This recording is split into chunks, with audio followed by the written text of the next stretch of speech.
Aindra Prabhu, thank you so much. And the main reason we come here is just to have some satsang, some darshan, that we can express some question and we can have some insights from the persons living here. And the sounds.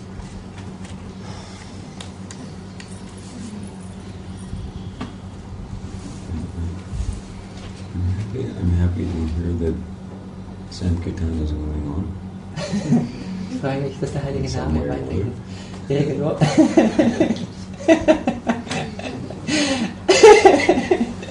But I hate chords on the harmonium. Ich hasse Akkorde im Harmonium. Why? It's just too Western. It's too westlich. It sounds like, the churchianity that I came from. Das ist der kirchliche, was ich herauskomme. But it has nothing to do with moods. I like Prabhupāda's style of harmonium playing. Ich liebe, wie Prabhupada so einfach Harmonium spielt. Learn how to play like Prabhupada played. That'll be good for you. Das ist gut für dich. It has something to do with the mood. Huh? It has something to do with the mood. It changes the atmosphere for sure, because it makes the way Prabhupada plays is a more oriented, programming. Es gibt eine andere Atmosphäre. Whereas the chord program is definitely having its Western influence. Okay. Actually, the West has nothing to offer, in modern or India. Westen hat da nicht so viel dazu zu offerieren, aber nicht von den Stimmungen her, wie man da eindringen kann. We should remember that although we're modern day, trying to be modern day Vaishnavas, Wir versuchen natürlich moderne Vaishnavas zu sein. but we should remember that there's much to be gained from the old culture of India. Es ist auch viel daran zu bringen von der alten Kultur in Indien. The Vedic culture. So we can advance our guna, so to speak, guna means quality, mode of existence. Man kann die ganze Art, die Qualität unserer Existenz kann man so langsam erheben. By embracing the various aspects of Vedic culture. Durch das Umarmen von verschiedenen Aspekten vedischer Kultur.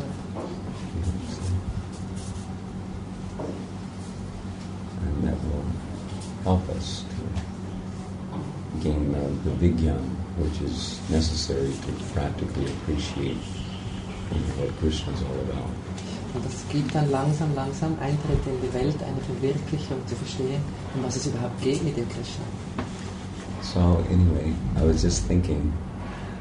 I was just saying.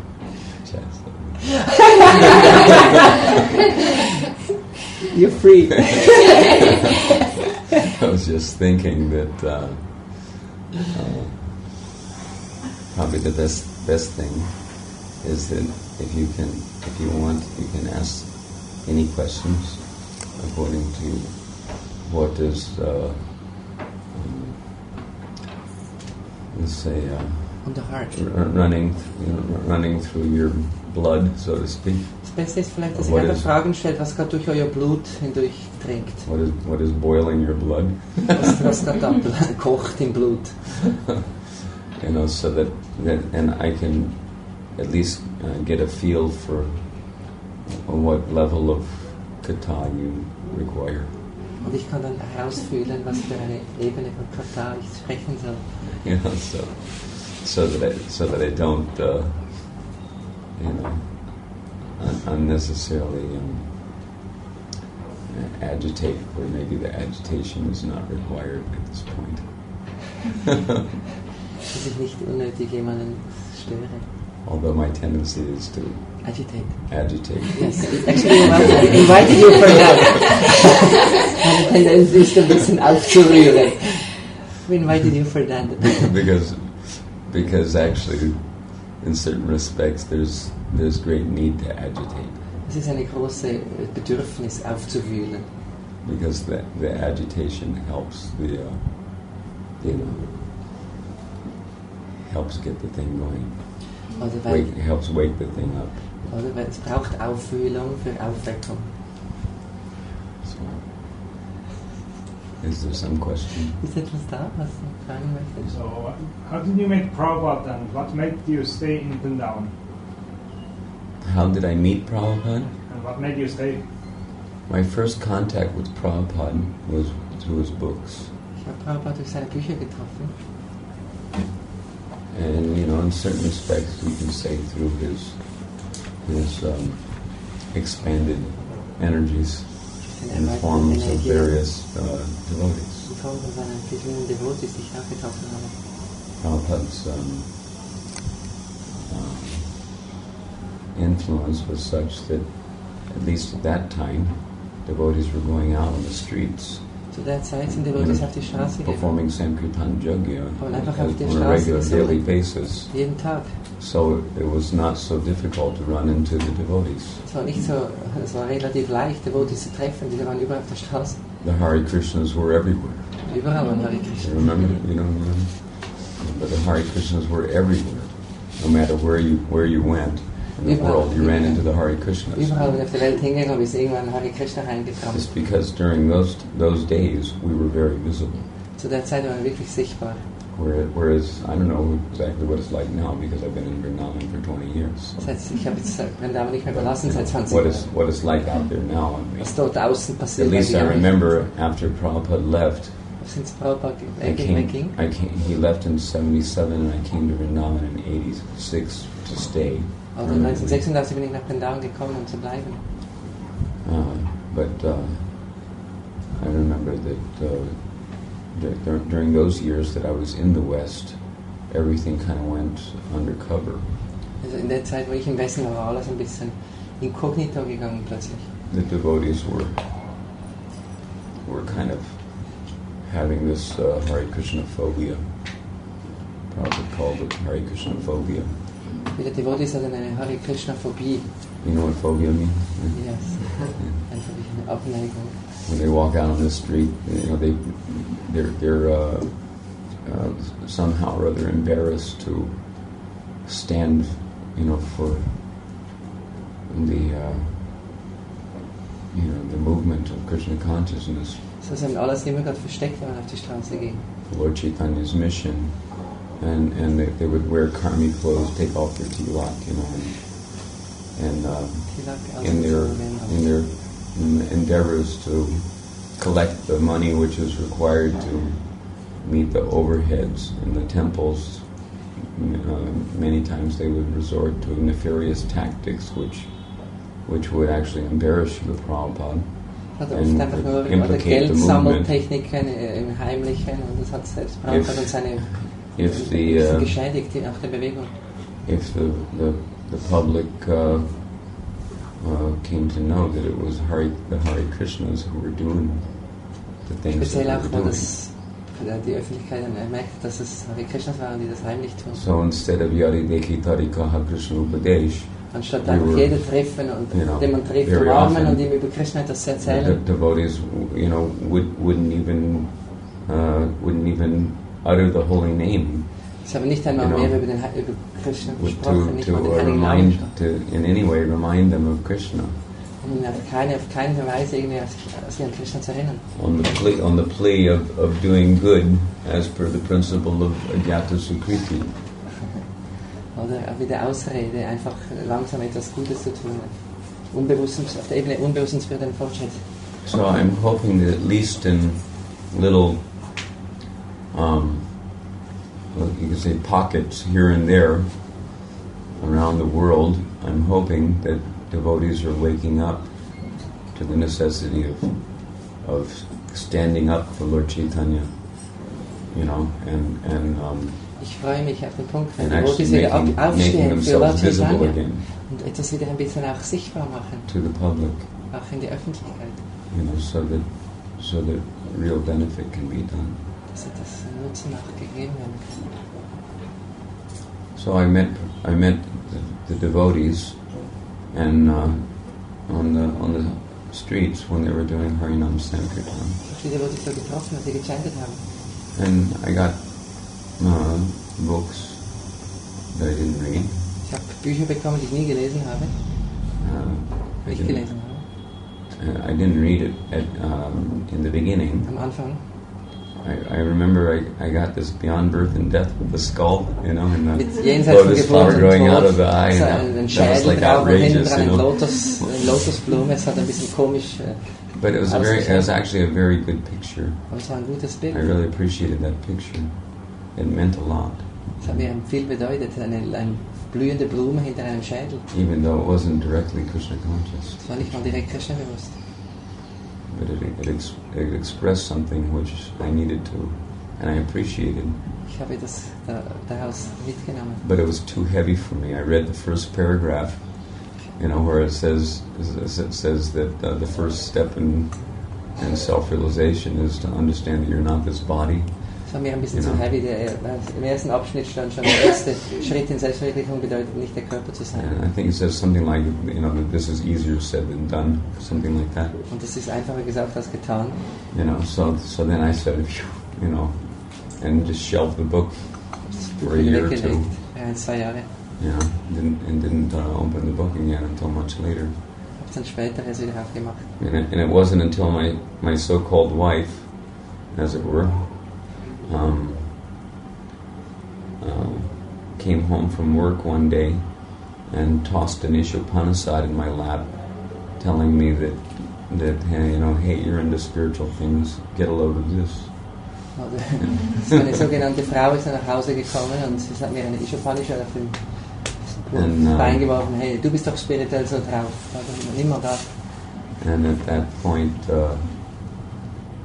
I began reading because I was a little more serious about my search for truth. Dort war ich ein bisschen wacher für die Suche nach Wahrheit. And I started reading Ishopanasad with the Ishopanasad in my right hand and the dictionary in my left hand, because Prabhupāda's English to me was very high English. My English had been reduced to just, you can say slum English. Mein Englisch war mehr ein Slum-Englisch. Street, Straßenenglisch, dann habe ich mit einem Dictionary Prabhupādas Ishopanishad wieder gelesen.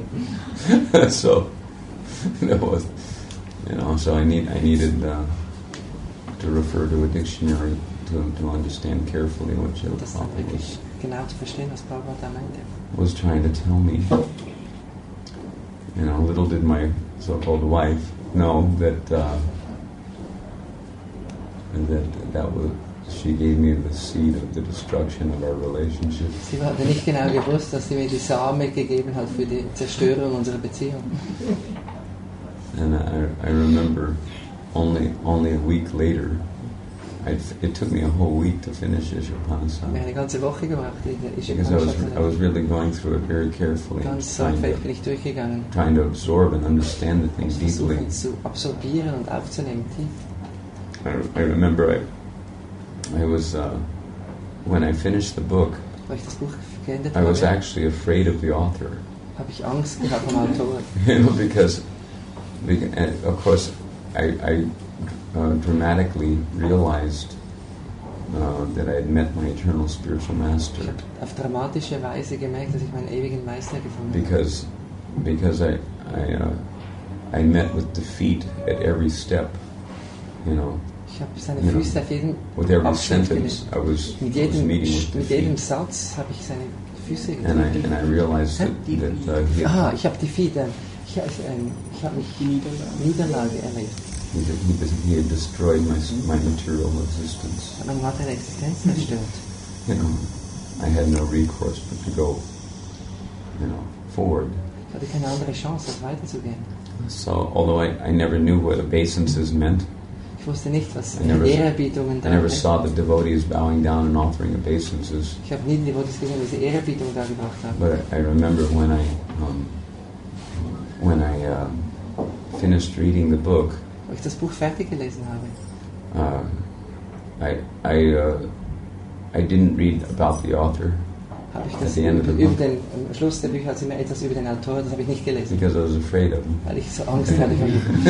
I didn't want to know about the author. Wollte ich nichts wissen über den Autor. Because I knew that if I knew too much about him, I'd have to surrender. Weil wenn ich zu viel mehr wüsste, dann müsste ich mich hingeben. So, but in fact, I was already defeated. Aber ich war schon widerlegt. And I remember my head was on the floor. Mein Kopf war am Boden. Ich war And I was just crying and crying and crying. Und ich habe nur geweint und geweint. You know, because I knew that the jig was up.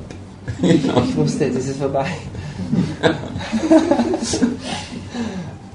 No more ball dancing in the material world. Jetzt ist es nicht mehr einfach ein Herumtanzen in der materiellen Welt, das ist vorbei.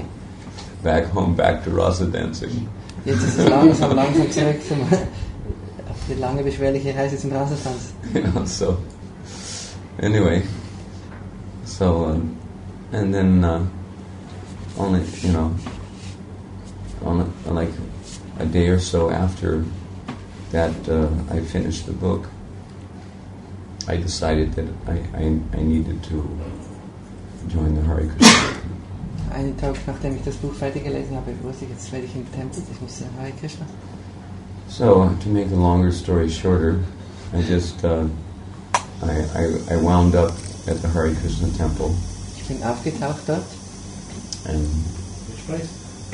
It was at Q Street in Washington D.C. In Amerika. next to DuPont Circle, which was like one of the hippest areas of the town. A little uptown, but it was kind of a bohemian section of town. Schöne Gegend in der Stadt. Then and I saw that of course I had hair down to my knees and stuff. Ich hatte natürlich Haare bis hin zu den Knien. I was coming from the hippie generation. Aus der Hippie-Generation. Big old beard and big old hair. Lange Bart, lange Haare. And there was one Mataji who was in the kitchen. I just kind of like invited myself into the kitchen. Ich habe mich selber einfach mal eingeladen in die Küche rein. There was no deity worship in the temple. It was only Panchatattva at that time. Da war ein Bild von Panchatattva, keine Deity-Verehrung. But she was cooking Sie hat dort gekocht, an offering. das dargebracht. And I remember, because I had read, about how, we're not these bodies, we're spirit souls. Ich habe mich erinnert, wir sind nicht Körper, wir sind ewige Seele. This Mataji she was taking some old prasadam and putting it outside, like the kitchen was on, was like just below the street level, kind of like a basement where there was a window. Halb unterirdisch, ein bisschen unter der Straße gelegt. There was a window on the ground level, kind of with a window well. Hat so ein bisschen Fenster gehabt, ganz auf die Straßenebene. So she was putting the old prasadam out and was saying there was some squirrels and birds that had come, for the prasadam already. They were waiting there, and she was putting the prasadam there, saying Haribol, spirit souls. Haribol, spirit souls. And I said, wow. She's actually saying spirit souls.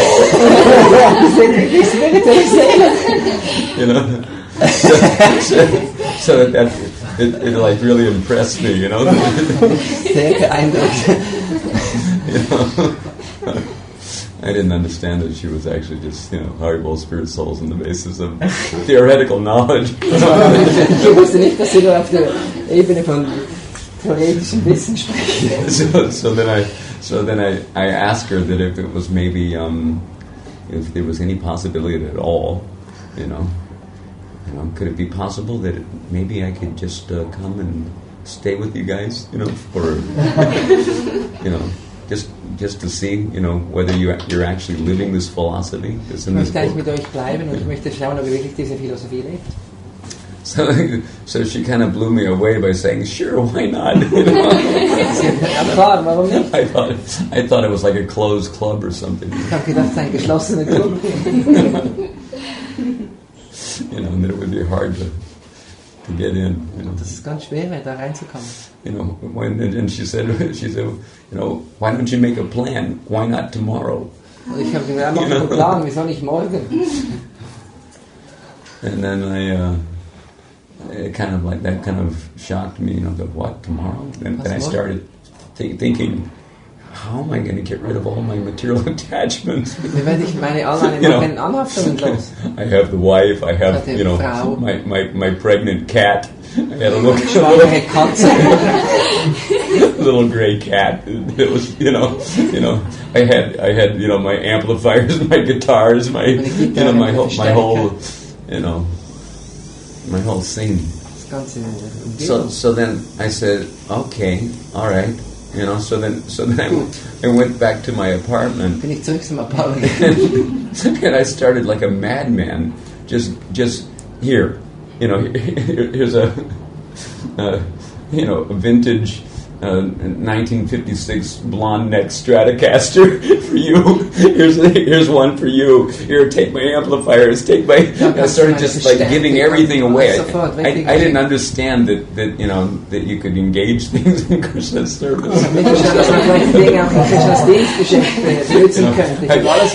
didn't, and nor did I want to be hassled with having to sell it and all this kind of stuff. You know, because I just wanted to get out of the material world.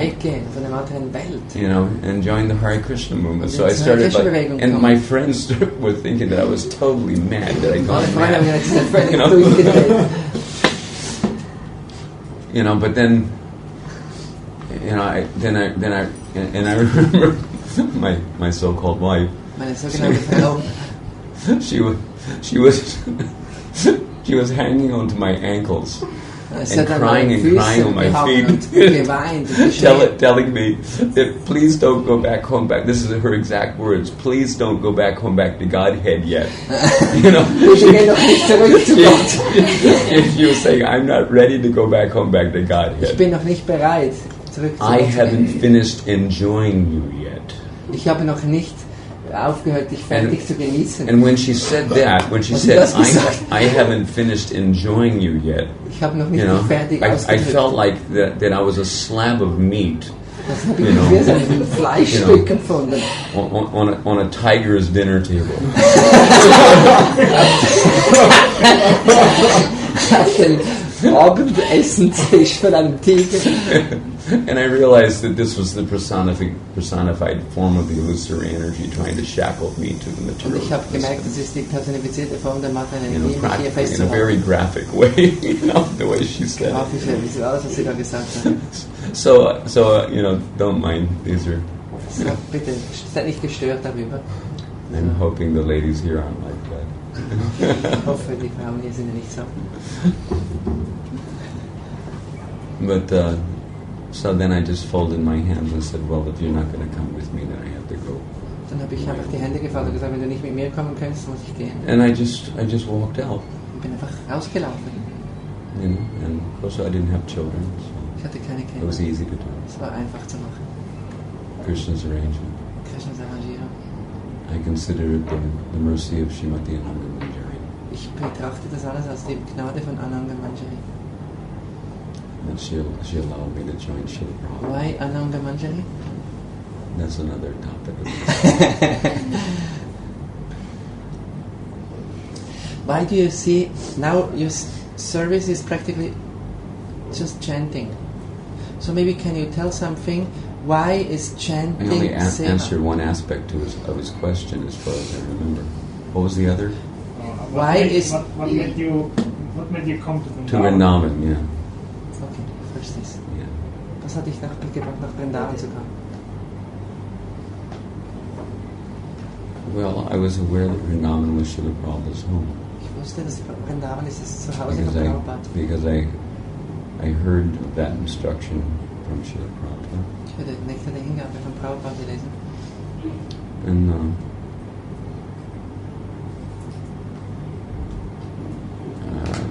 you can say that just the way things were going in ISKCON at that time. Wie die Sachen gelaufen sind in ISKCON zu der Zeit. That it was around the time when a lot of the gurus were taking their dives off of their pompous pedestals. Wo viele Gurus von ihren pompösen Stühlen langsam abgetaucht sind. And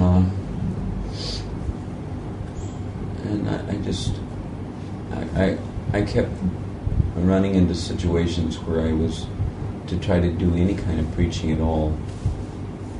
I was having to butt my head, with butting heads, so to speak, with the powers that be, the authorities in the temples and things like that. Ich bin überall nur auf Autoritäten gestoßen, also es ging nicht zusammen. Mein Kopf I kept running up against what I felt to be a kind of small-mindedness. Ich bin immer an eine Kleinstirnigkeit angerannt. An inability for at least I can't overgeneralize, but ich kann es nicht übergeneralisieren, aber it may not be proper for me to do so. But at least nicht richtig, so etwas zu tun. in many in the circumstances which I experienced over the years in my endeavors to try to push on Harinam Sankirtan, which was being very much Bemühungen, neglected. wo ich empfunden habe, das zu machen, den heiligen Namen weiter zu verbreiten. Which is kind of like tying in his question into the thing, just to consolidate.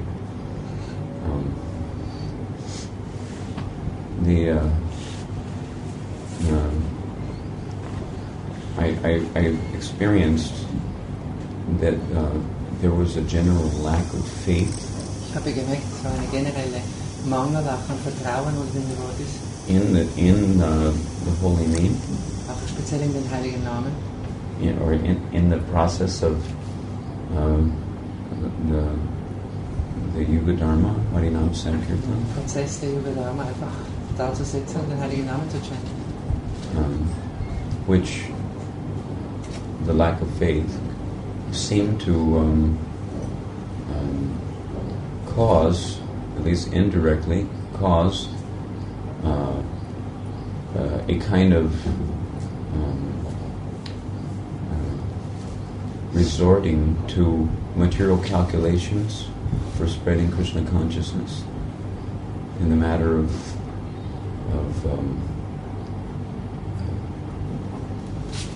let's say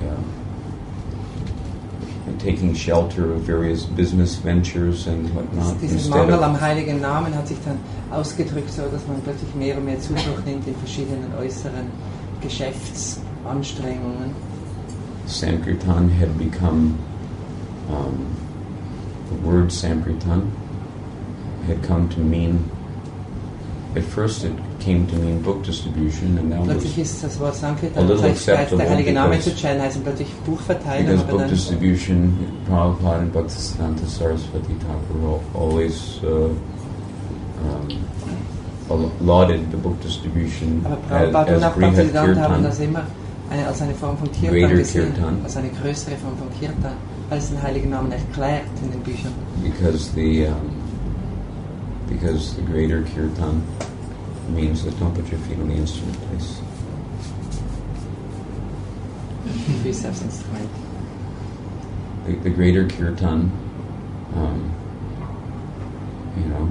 could go hand to hand, door to door, village to village, country to country, like that. Die So, Bücher konnten auch so den heiligen Namen wie weiter transportieren und erklären, von überall.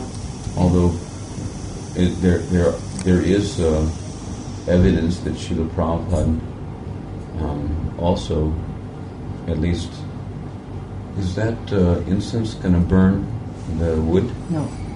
It's Are you not. sure? Yes. Yeah, it's 100%. Okay. yeah. Okay. Yes, so aufmerksam. Sorry. No.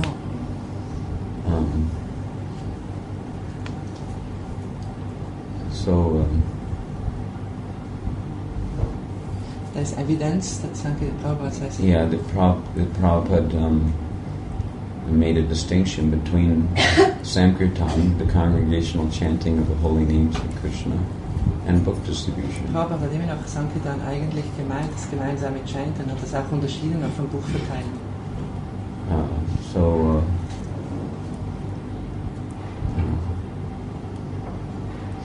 Anyway, it seemed that there was a lack of ability to perceive the subtle spiritual substance of the utility of Sankirtan, because it wasn't something which was practically tangible like money. Weil das war dann plötzlich, es hat einen Mangel gegeben an dieser feinen Dringlichkeit, den Heiligen Namen zu chanten, weil das drückt sich nicht so greifbar aus in Form von Geld. And it seemed like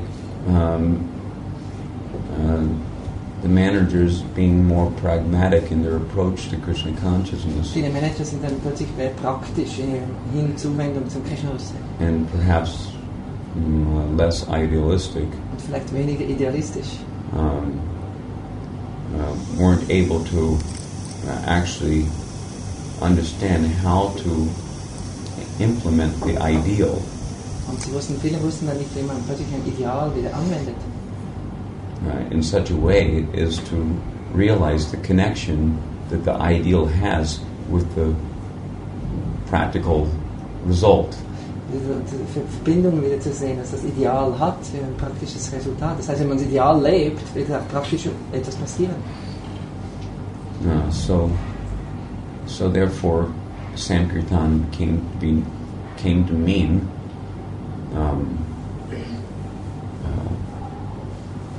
let's say painting Sankirtan. Viele hat dann plötzlich Sankirtan plötzlich angefangen, irgendwelche Bilder zu verkaufen. Carved candle Sankirtan. Geschnitzte Kerzen. Sticker Sankirtan. Oder plötzlich Abziehbildle. Karmi, called Karmi record Sankirtan. Materielle Musik. Called means those records which were taken off the shelf because they wouldn't sell, and they would keep them in the warehouse and sell them for 10 cents each.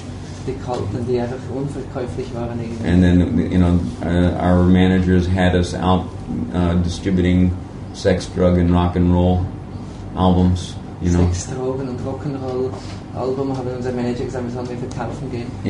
Which was not exactly transcendental sound. Das war nicht genau transzendentale Klangschwingung. I don't know what kind of revolution of consciousness it produced. Ich weiß nicht, was für eine Revolution das im Bewusstsein erzeugen wird. Just because they gave the money for the album to nur some weil kind of a Leute dann ein semblance of bisschen a Geld devotee. gehaben, also jemand, der so ausgesehen hat, ungefähr wie ein Devot. So that we could put food on the table and give peace a chance. Also, nur, dass wir ein bisschen Essen auf dem Teller haben und dem Frieden eine Möglichkeit geben können. So Sankirtan came to mean anything and everything but, the congregational chanting. In unserer Bewegung hieß dann plötzlich Sankirtan als alles andere, als plötzlich den heiligen Namen wirklich zu singen. And probably you'll find it even, these days, that the congregational chanting, the idea of going out on Nagar Sankirtan or going out on, into the Nagar or the village, Nagar Adigram in the towns and villages, in Städten und Dörfern hingeht und singt miteinander. Wandering around from street to street, loudly chanting the holy names. In den Straßen laut singt. So that came to be labeled as Harinam. We're going out on a Harinam. Jetzt gehen wir einfach draußen nach Harinam, so wurde das betitelt. So that was called as Harinam, and everything else was called as Sankirtan. Und alles andere eben als Verkaufstechniken auch irgendwie Sankirtan. And Harinam was kind of like almost a what do you call it? Like a tongue-in-cheek type of, means almost like a joke, because it didn't bring money. Also es ist einfach nur singen auf der Straße, hat kein Geld gebracht. At least they couldn't figure out, the connection that the performance of the Yuga Dharma as a jagya for the satisfaction of the Jagya Purush, Chaitanya Mahaprabhu, that how that connects to the practicality of demigods being pleased, rains, coming, grains being zufrieden ist und dann kommt plötzlich alle Halbgötter zufrieden, dass dann Regen kommt und alles Getreide wächst. I mean, what's the use of your money if there's no grains to buy with your money? Wenn es keine Getreide hat, dass man damit the army runs on its belly. Die Armee funktioniert aufgrund des Magens. But anyway, not to harp too much on this, because. But you can understand that I remember that I was running into this kind of small-mindedness. So genau diese Art von Engständigkeit bin ich dann immer überall in den Tempeln angestoßen. And feeling a little disappointed. Und ich war ein bisschen enttäuscht.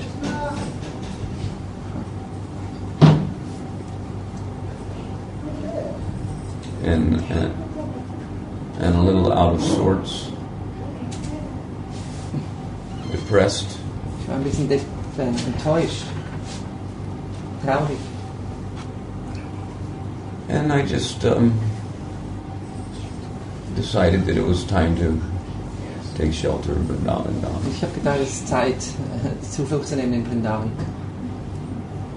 So I came to Vrindavan. So bin ich nach Vrindavan gekommen.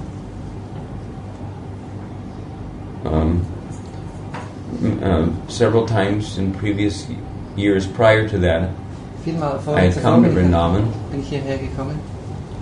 And also Mayapur. Auch Mayapur. But when I first came to Vrindavan, I was hoping, because I'd heard that there was 24-hour kirtan in Vrindavan. Ich habe gehört, hier gibt es 24 because Stunden. Prabhupada wanted 24-hour kirtan in Vrindavan and Mayapur. Dass man einfach 24 Stunden singt, jeden Tag. For the benefit of our whole society. Einfach für die ganze Welt. So I was hoping that because I was, although I'd spent years and years doing book distribution, viele Jahre zwar Bücher verteilt, but because it was obvious that the direction that our society was going in was extremely negligent. Ich habe gesehen, und die Richtung, in der unsere Gesellschaft gegangen, also unsere in the matter of performing Harinam Sankirtan. Was speziell den Heiligen Namen anbelangt. So I decided that someone has to do something about it, and even though I'm a small guy, aber ich habe gedacht, muss man etwas tun, und obwohl ich ein kleiner Fisch bin, like the sparrow trying to retrieve her eggs from the ocean, ein kleiner Spatz, der versucht, den Ozean auszuschöpfen, seine Eier wieder zu bekommen. From the ocean of ignorance. Ja, Ozean von Unwissenheit. So I was, in some small way, determined to help, entschlossen zu helfen. Revitalize Sankirtan. Revitalisieren. So I got out there on the streets and started just doing Sankirtan Jagya. Ich habe auf die Straßen gegangen und habe gesungen. And on a regular daily basis. Jeden Tag. But as I became more frustrated, in my dealings with my god brothers, wurde ich immer ein bisschen frustrierter im Austausch mit meinen Gottbrüdern. I decided that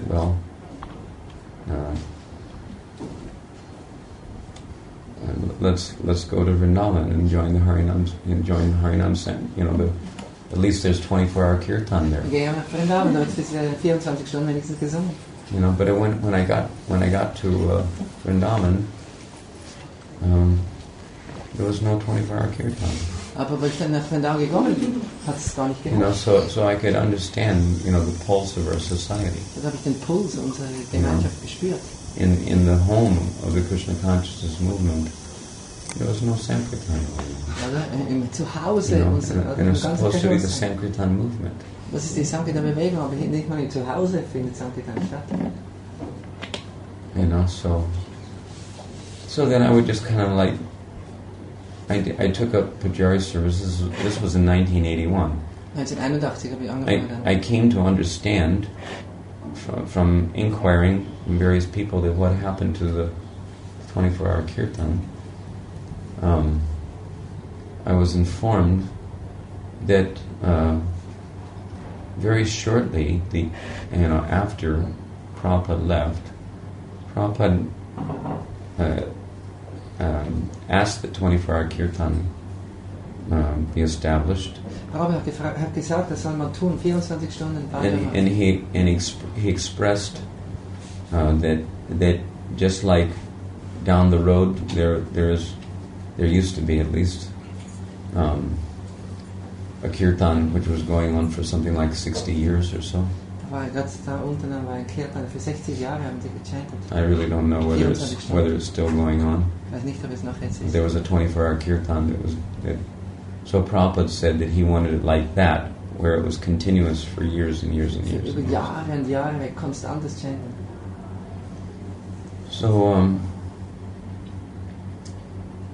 but when I got to Vrindavan, there was no 24-hour kirtan. Ja, war es aber nicht mehr da. And I was told that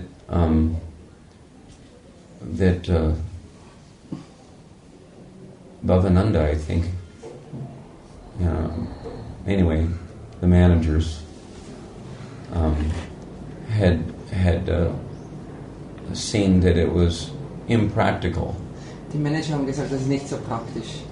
like Zu viele Leute. a headache, Es wäre ein to Kopfzerbrechen. try to maintain 24-hour Es kirtan. braucht zu viele Leute, es ist zu viel So- Anstrengung. In early 1978, just after Srila Prabhupada left, they stopped the 24-hour kirtan. Kurz nachdem Prabhupada gegangen ist, haben das gestoppt. So then, in 1981, was the first time I was able to come to Vrindavan to get away from various other services. to come to 1981 konnte ich Vrindavan, das erste Mal nach Vrindavan nach Vrindavan kommen, weg von allen anderen Diensten. because I was always either having to, meet my quota, on book Ich musste distribution, einfach meine Anzahl Bücher verkaufen, sonst or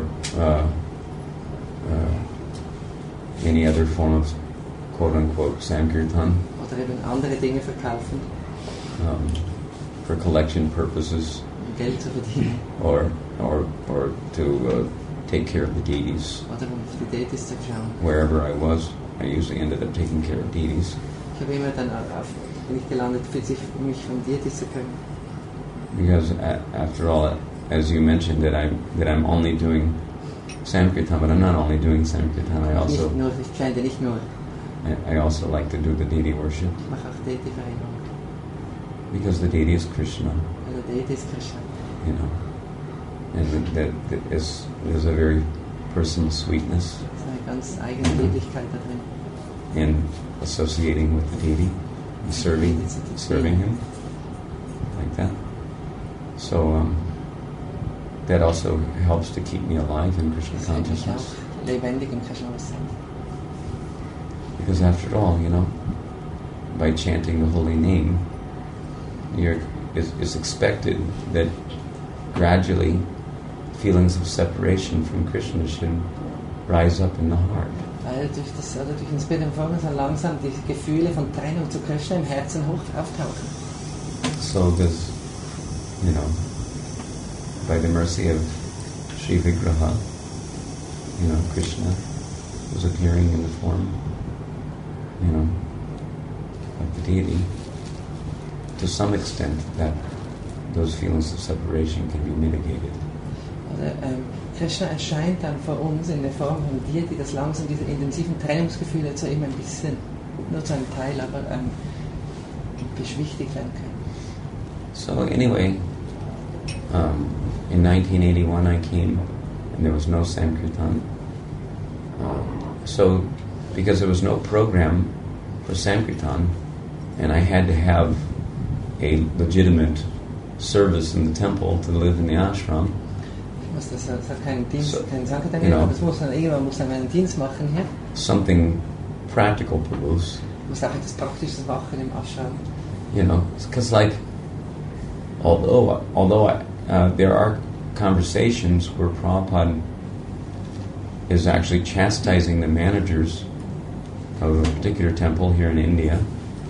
I don't want to get into the details, but he was chastising them because the particular manager was thinking that chanting Hare Krishna wasn't a viable service. Also Prabhupada hat einen Manager zurechtgewiesen, oder der gesagt hat, einfach nur chanten sei nicht ein wertvoller Dienst. So, and Prabhupada chastised him, saying that you know, you don't think Haridas Thakur was doing, you know, devotional service? Denkst du, Haridas Thakur, dass einer, der den ganzen Tag gechantet hat, hat er keinen Dienst geleistet? We're not to imitate Haridas Thakur. Wir wollen das nicht imitieren. Imitation means show bottle. Imitation heißt Vorzeigeflasche. Form without substance. Eine Form ohne Substanz. That's the meaning of imitation. Dann sagt man Imitation. Like if you have an imitation, of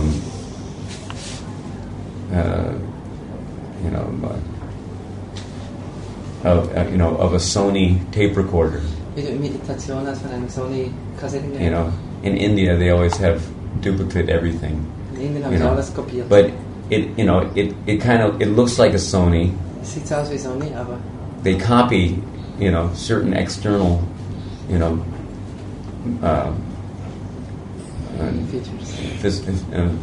features. Features, yeah. So, but it doesn't have the quality.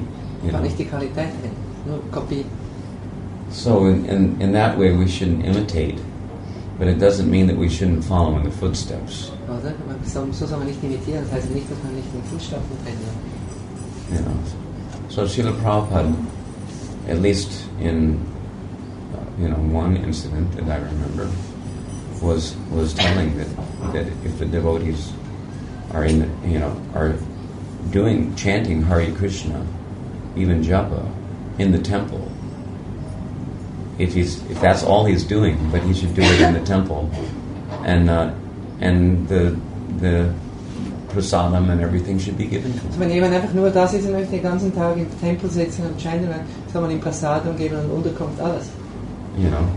On the basis of his service, devotional service, and anga bhakti, the supreme anga bhakti. Das ist der höchste Teil von Bhakti, ist dieses Singen der Heiligen Namen. Is chanting the holy name. So chantet den Heiligen Namen. So anyway, I had to, according to the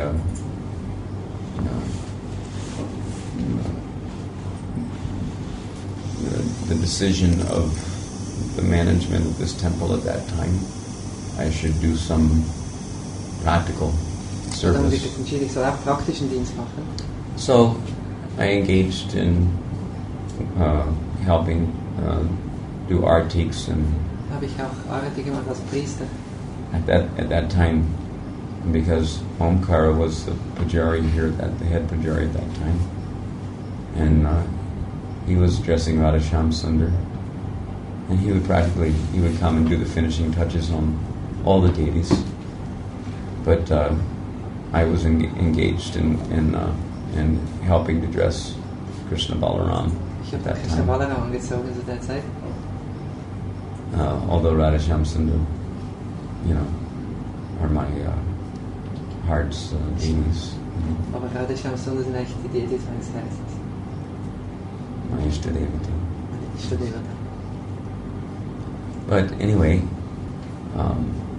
And when I was not engaged, I would just plop myself down in the temple, one man, and chant Hare Krishna. Und wenn ich freie Zeit hatte, bin ich einfach ganz alleine im Tempel hingesetzt und habe Hare Krishna gesungen.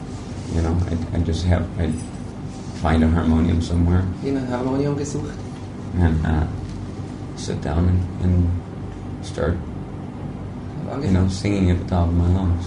und aus meinen Lungen herausgesungen. Hare Krishna, Krishna Krishna, Hare Hare, Hare Rama, Hare Rama, Rama Rama. You know, so. And then, but then in 1983, I again came to Vrindavan. Still, there was no 24-hour kirtan. 1983 immer noch kein 24-Stunden-Kirtan. You know, and I'd come for a few months every year. Ich bin jedes Mal immer für ein paar Monate gekommen im Jahr. And then in 1985, I came for the month of Kartik, and still there was no 24-hour kirtan. 1985 immer noch nicht.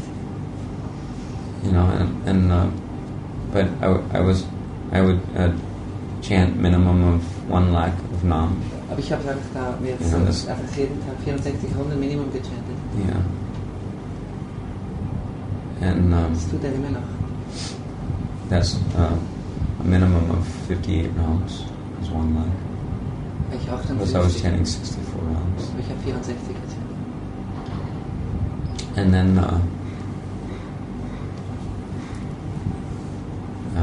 then I just made my decision that I should come to Vrindavan. Dann habe ich gedacht, jetzt komme ich fest nach Vrindavan. And so I went back to New York, where I was doing my festival program. In New York habe ich meine Festivals gemacht im Heiligen Namen. On the streets of New York. In den Straßen von New York. And just kind of wound up things. Alles wieder zusammengeraubt. And shifted to Vrindavan. Bin nach Vrindavan gegangen. Then I would just come and sit down in the temple, and one man. Ich bin einfach alleine hingesetzt im Tempel. Nobody helping. Niemand hat geholfen. And I remember in '86 when I came, I'd purchased one folding harmonium. Ein kleines Harmonium gekauft. And a dolak, because I didn't know what I was going to do. I didn't know that I was going to stay in Vrindavan exactly. Ich wusste nicht, dass ich immer in Vrindavan sein will. I kind of had an idea of doing some kind of a Namhata, village-to-village Sankirtan program. Durch die Dörfer zu gehen und singen. So I purchased a folding harmonium. I bought a folding hand truck from one of these carriers, but it had big wheels so that I could get over rough terrain. Ein kleines Wägelchen mit großen Rädern für steinige Umgebung. And I had a one of these metal boxes. I got a dolak, eine kleine a Trommel, wooden drum, because it wouldn't break, less risk, a dolak, and I had a couple of mouse amplifiers that I brought from America. Eine kleine Verstärker von Amerika. I don't know if you ever saw them before, but they're like rechargeable amplifiers. Die man wieder aufladen kann. Small, so that they're handy, easy to manage. Klein zu tragen. And a couple small microphone stands. Ein paar kleine Mikrofonständer. And microphones. So I kept them all in the box with, some kartals, wampers, gongs. Gongs, kartals, alles da rein.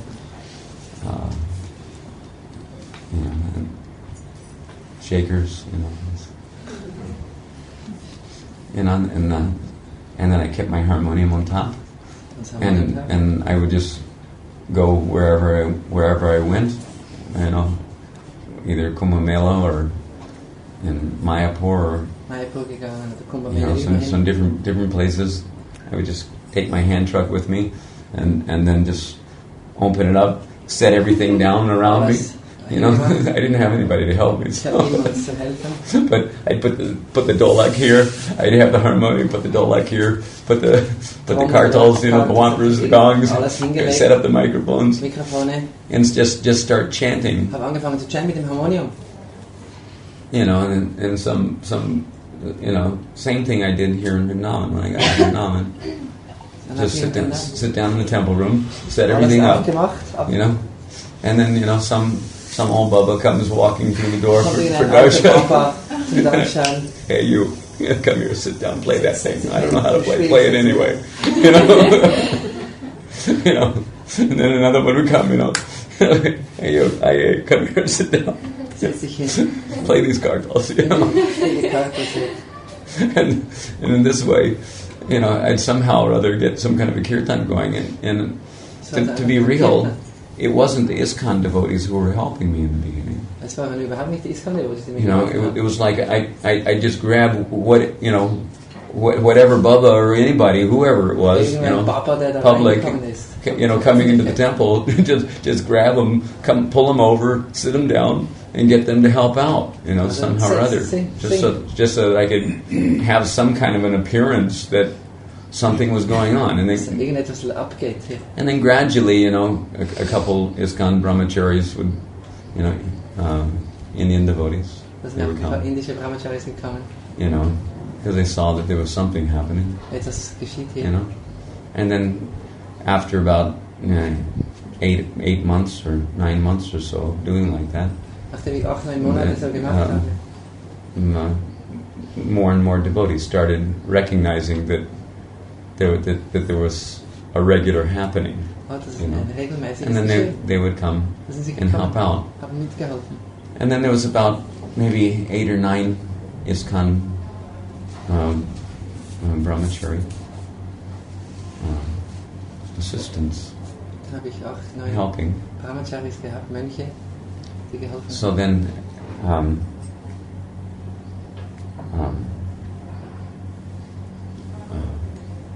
this one old Brajbasi accountant who was employed as the accountant for the temple here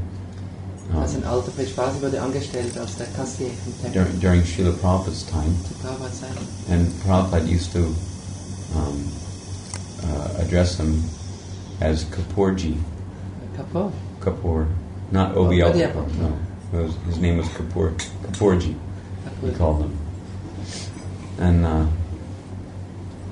so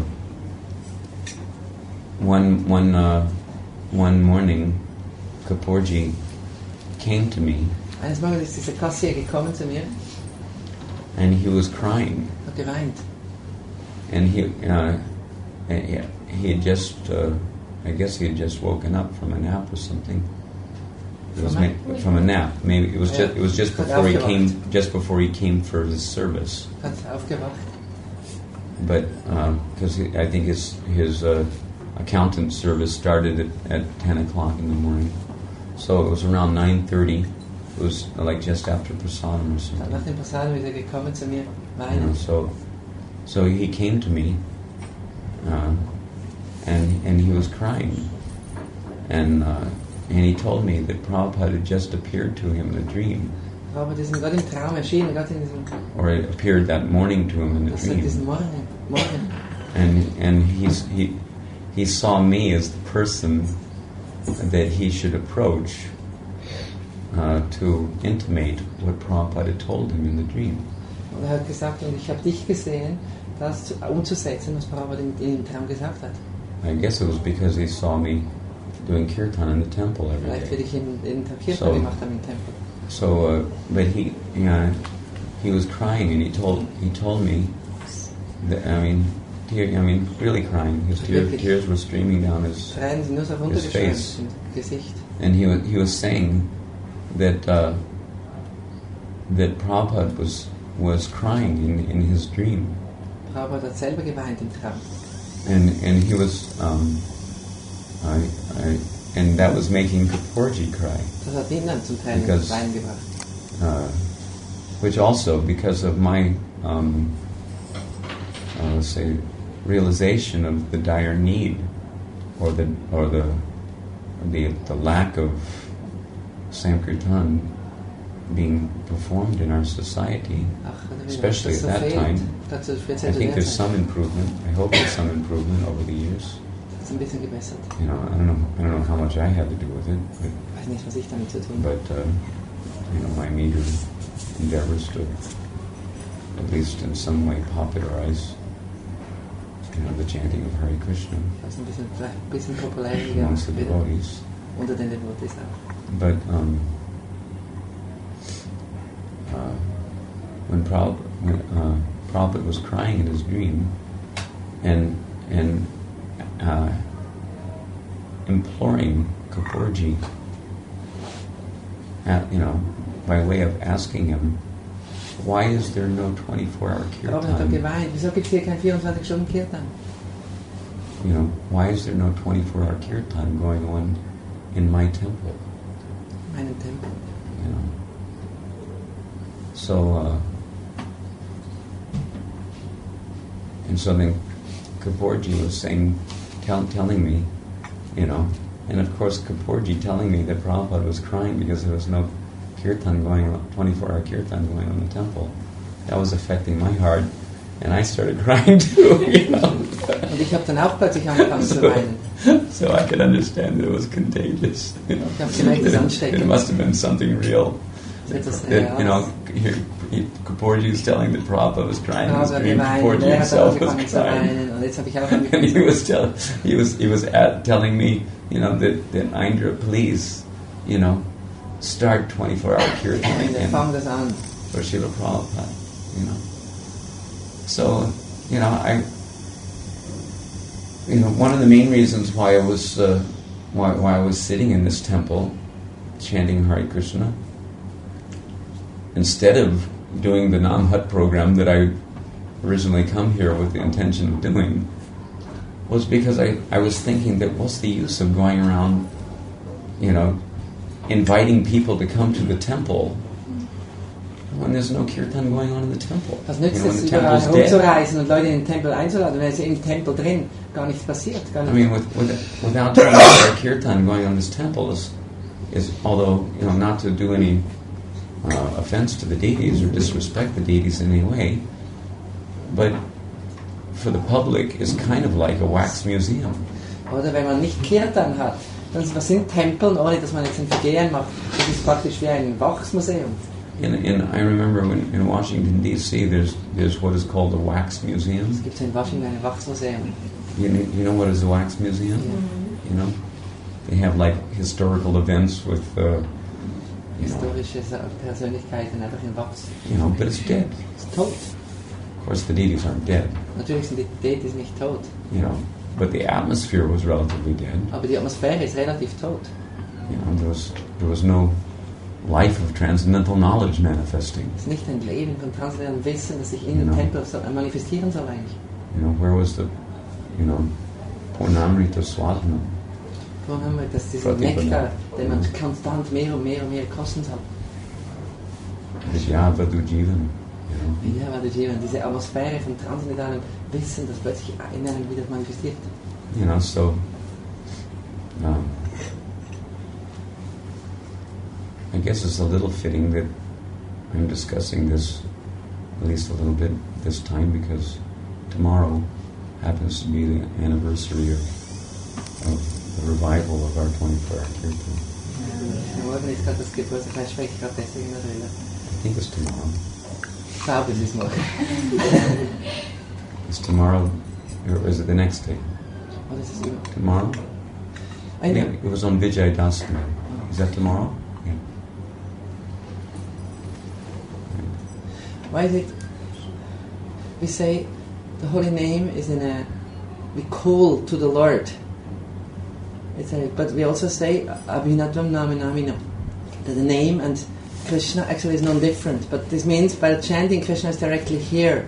So why calling in evocative form? If someone is just right there.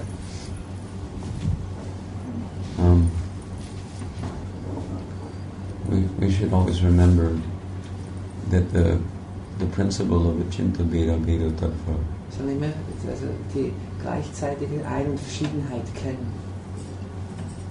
although Bina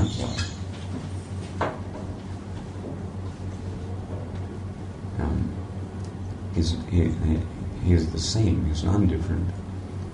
But at the same time, Krishna Nam is described by our acharyas, Bhaktivinoda Thakur, as Krishna Tadiya. Was ist der heilige Name? Ist Krishna Tadiya, ist das, was Krishna extrem lieb ist. Ziehen.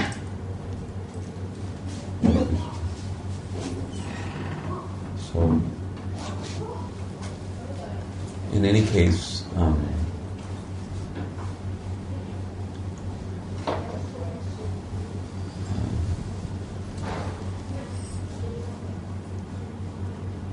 there's Nam and Nami. Es gibt Name und derjenige, der den Name besitzt. Nami, this E on the end of Das Nam, I Nami, von Nami, means the possessor of Nam. derjenige, der den Namen besitzt. You know, in other words, who is denoted Der damit genannt wird. By Durch den Namen. Nam. So, it's just like you'll find in the Nitya Leelas of Radha and Krishna, you know, the Sakhis will say, "Oh Krishna," Die Sakis gehen zu Krishna und sagen, hey Krishna. you know. So, why are they saying, "Oh Krishna" Warum sagen sie, oh Krishna? to Krishna? Zu Krishna. Why aren't they just saying, "Oh Krishna" to the Nam? Wieso sagen sie nicht, oh Krishna zum Namen? Können auch, weil der Name ist auch Krishna. You know, because Nam is not different from Krishna. Weil dieser Name ist nicht So, verschieden von Krishna. so why are they saying the holy name as a way of addressing the person who's the possessor of his name, Wieso wendet man sich nicht which an is den not different from Namen? himself? Weil der Name ist ja nicht verschieden von ihm selber. Kann man sich aber immer an den Namen wenden. You know, so, "Oh Krishna, you rascal, Hey Krishna, nonsense du bist devotee Betrüger. number one." Du bist der Oberbetrüger. You know, you call yourself a brahmachari. Du sagst Krishna, das heißt ein Brahmachari. Brahmachari is supposed to perform sacrifices, Und ein Brahmachari soll konstant Opfer darbringen. but the only sacrifice we see you performing Aber das einzige Opfer, was wir dich zu tun sehen, is the sacrifice of polluting the wives of others. dass du die Frauen von anderen verunreinigst. Das ist ein einziges Opfer. You know, what kind of brahmachari? Brahmacharis are not supposed to even look at women. Brahmachari sollen nicht mal auf Frauen schauen. Was machst denn du, Krishna? Die ganze Zeit? So why are you so fond of looking into the faces of the wives of others? Wieso bist du immer You so know, begehrt, you're supposed to be such a begehrt, brahmachari. ins Gesicht von anderen Frauen zu schauen? You know, so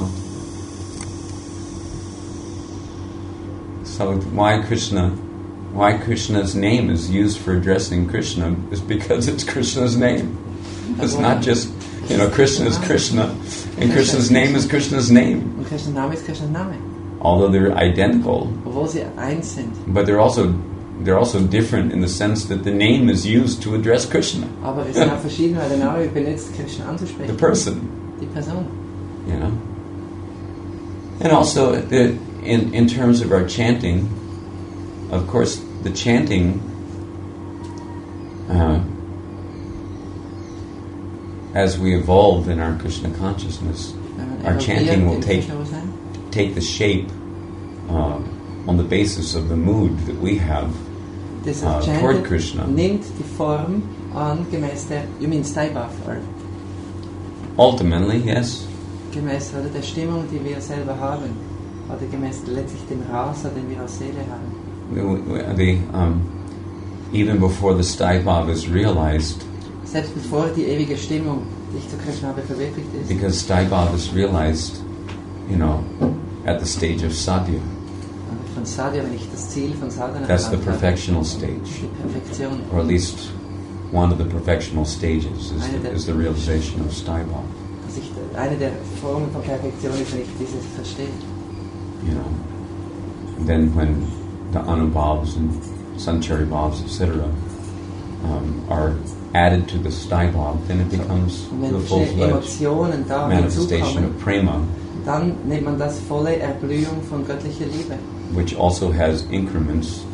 Und auch die haben wieder Unterteilung.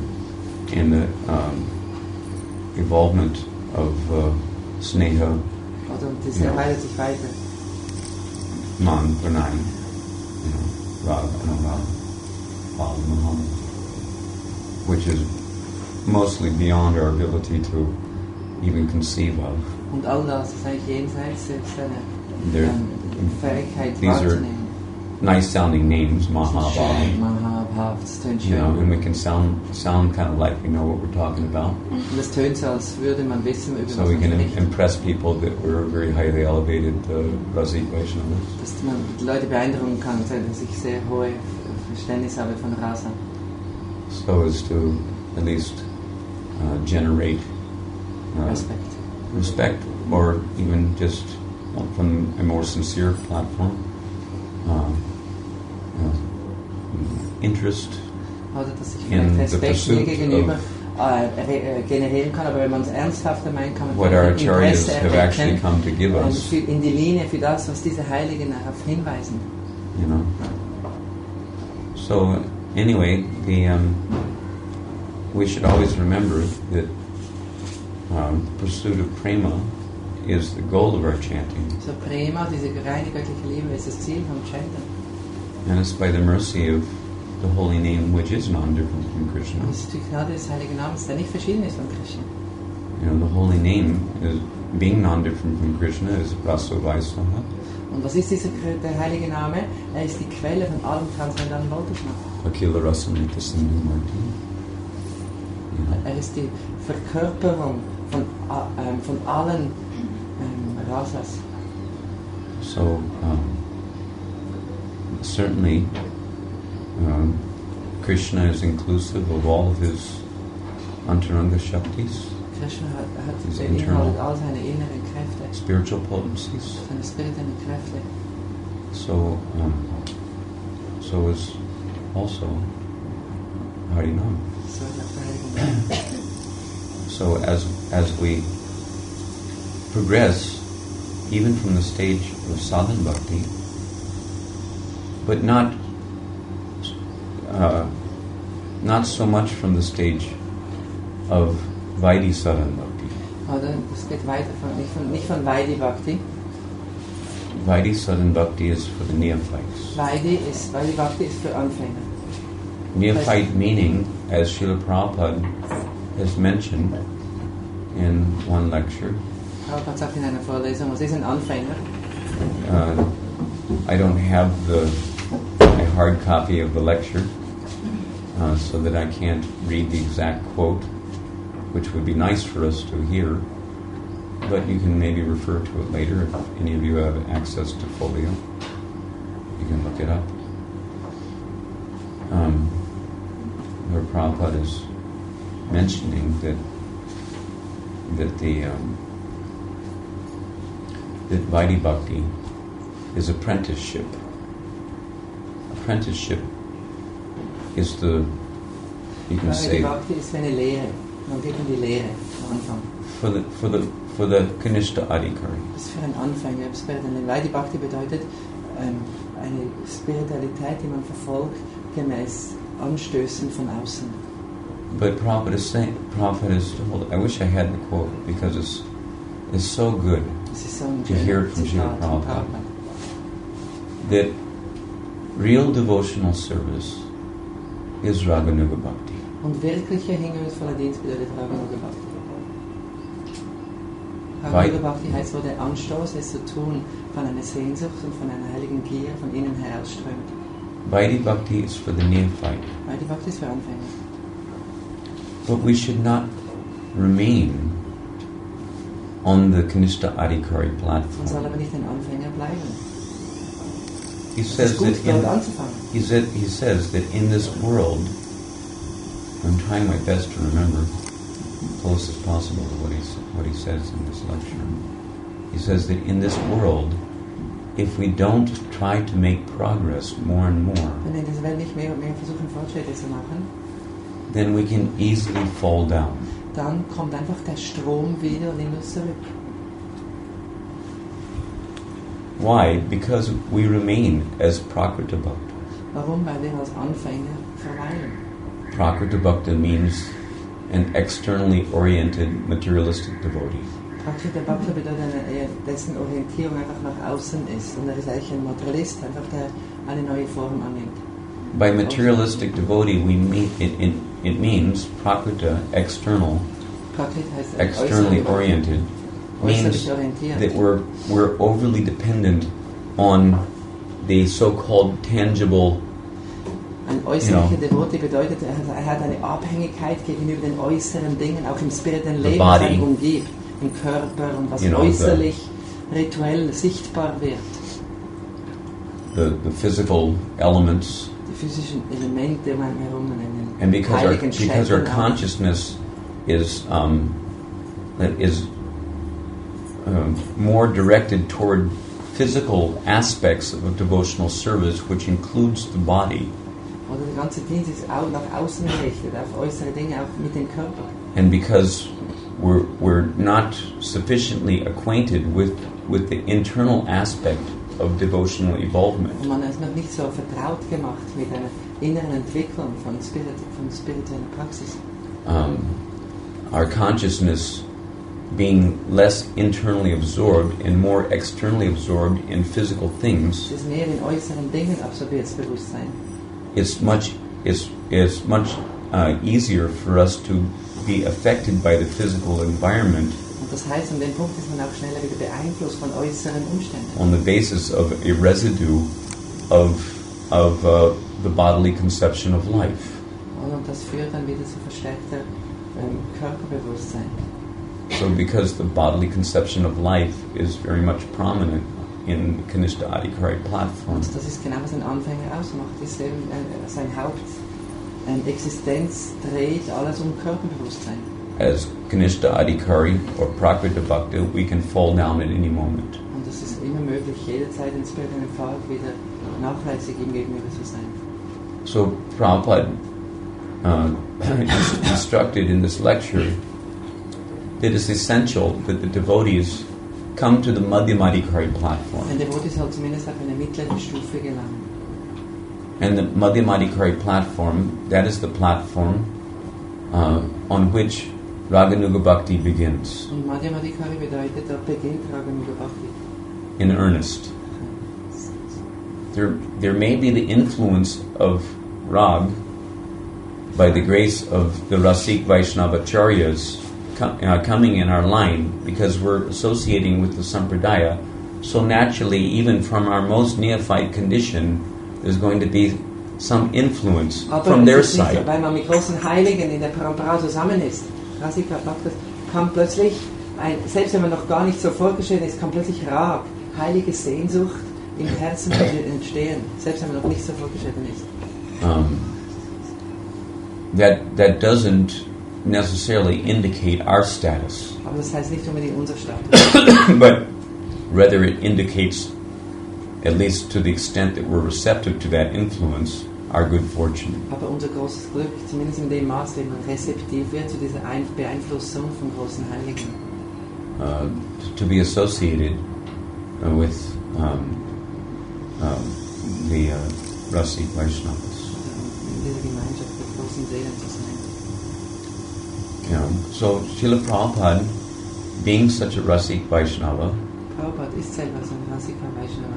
and in his own way, Ein Verliebter zu Gott und so. serving the predecessor acharyas by agitating, Und er folgt den vergangenen Heiligen, indem sie aufwühlt. although mostly we see that Srila Prabhupada was rather reserved, Prabhupada sieht äußerlich aus, als wäre er sehr reserviert gegenüber diesen Themen gewesen. but that is in no way to indicate that he was in any way lacking substance. Aber das deutet auf keine Weise hin, dass er nicht diese Substanz wirklich auch gelebt und innerlich nachempfunden hat. And rather, at least time to time,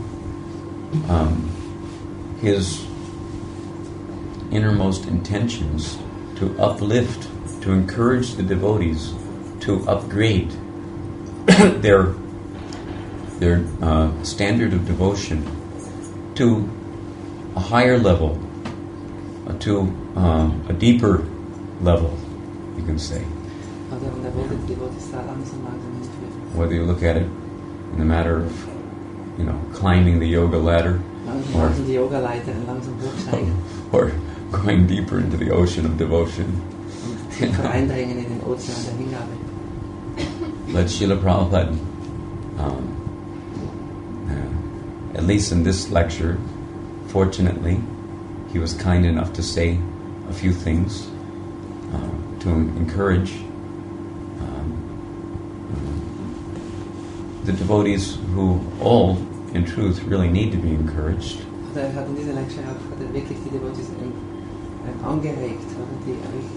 To come up to the platform of Lobamoi Raganuga Bhajan.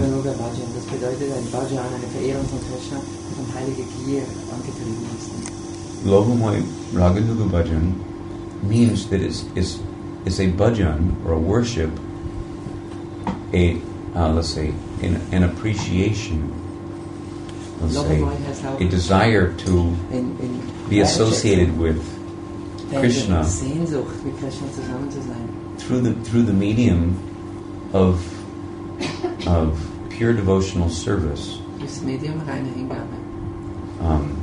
Means anukulena Krishnanoshilana, with a desire to please Krishna, based on attraction. Attraction to,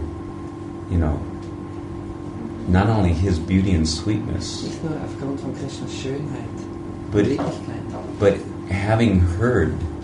If you've never heard, how will you know that there's something to be attracted to? Wenn du nie etwas gehört hast, wieso weißt du dann, dass es etwas gibt, dass es Objekt Tiefsten Anziehung about his way of dealing with his devotees. Wie Krishna umgeht mit seinen Devotees. Nur wenn man davon hört, dann the sweetness of his loving reciprocation with his devotees. Die Lieblichkeit seines Umgangs mit den Devotees. His prema madhurya. His lila madhurya. His venu madhurya. And his rupa madhurya. If we don't hear about these things, then how are we going to be attracted? So we have to give ourselves a chance to hear about Krishna's Nitya Leelas. If we don't hear about Krishna's Nitya Leelas, that is not to say that we shouldn't also hear in our less advanced stages of devotional involvement about the Naimittika Leelas of Krishna. Das heißt nicht, dass man soll auch, wenn man noch nicht so ganz vorgestellt ist, auch über das Lila hören, was Krishna in dieser Welt tut, speziell mit Dämonen umzugehen und unsere Unreinheiten auszureißen. Srila Bhaktivinoda Thakur, in his Sri Chaitanya Shikshamrita, I've pointed this out a few different times, but I'm going to point it out again. Ich habe schon mal ein paar Mal gesagt, aber ich möchte es noch mal sagen.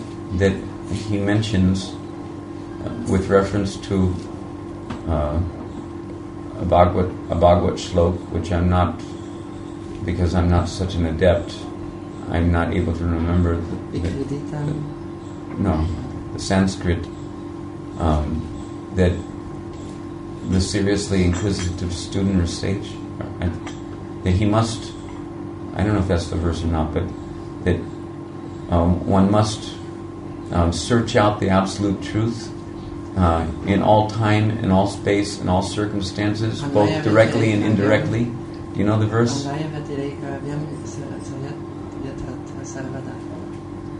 In all, both directly and indirectly. Yeah. So anyway, I'm not such a scholar, so I'm not because I don't spend my time practicing, memorizing shlokas and whatnot. Ich brauche meine Zeit nicht zum Verse auswendig lernen. Because I'm not so much involved on the preaching field. Ich muss ja gar nicht groß mit Leuten sprechen. I guess I should do better, but for the benefit of everybody, so that our discussions can be more authoritatively inspirational.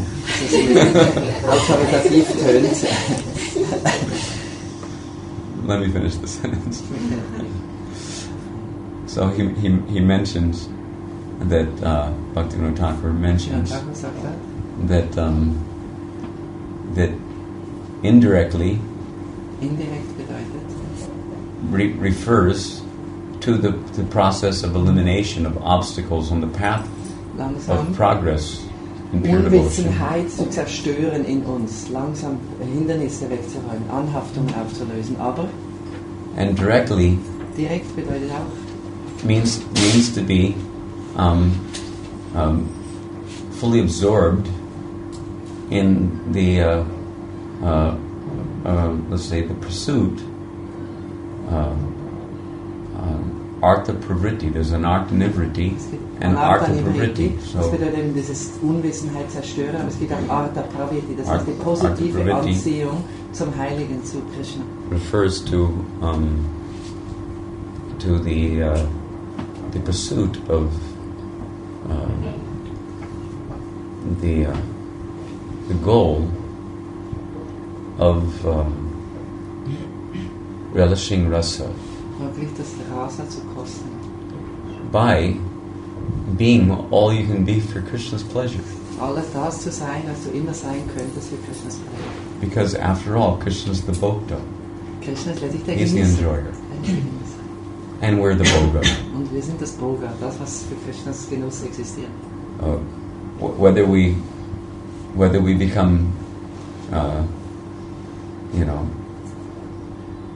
sweet ball for Krishna's pleasure, or a sweet heart for Krishna's pleasure. Ob wir ein Sweet Ball, das heißt eine Süßigkeit für Krishna, oder ein Sweet Heart, das heißt ein Geliebter von Krishna, spielt gar keine Rolle. But we're the Bhoga. Aber wir sind das, was für Krishnas Genuss existiert.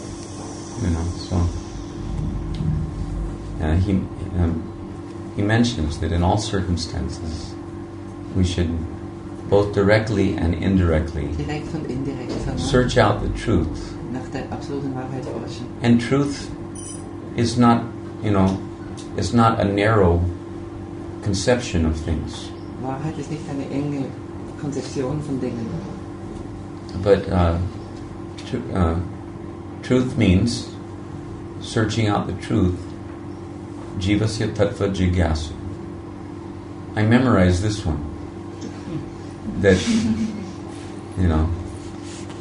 kamasya na indriya priti. This is a good one because life's desires should not be aimed at indriya priti. Das Leben soll nicht ausgerichtet sein nur nach Sinnesbefriedigung. But life's desires, what is jivasya tattva jigyasu? Was ist das? Man soll forschen nach dem life's desires, we should live a healthy life, lavo jiveta yavata. Because in this human form of life, we have the opportunity to inquire about the truth.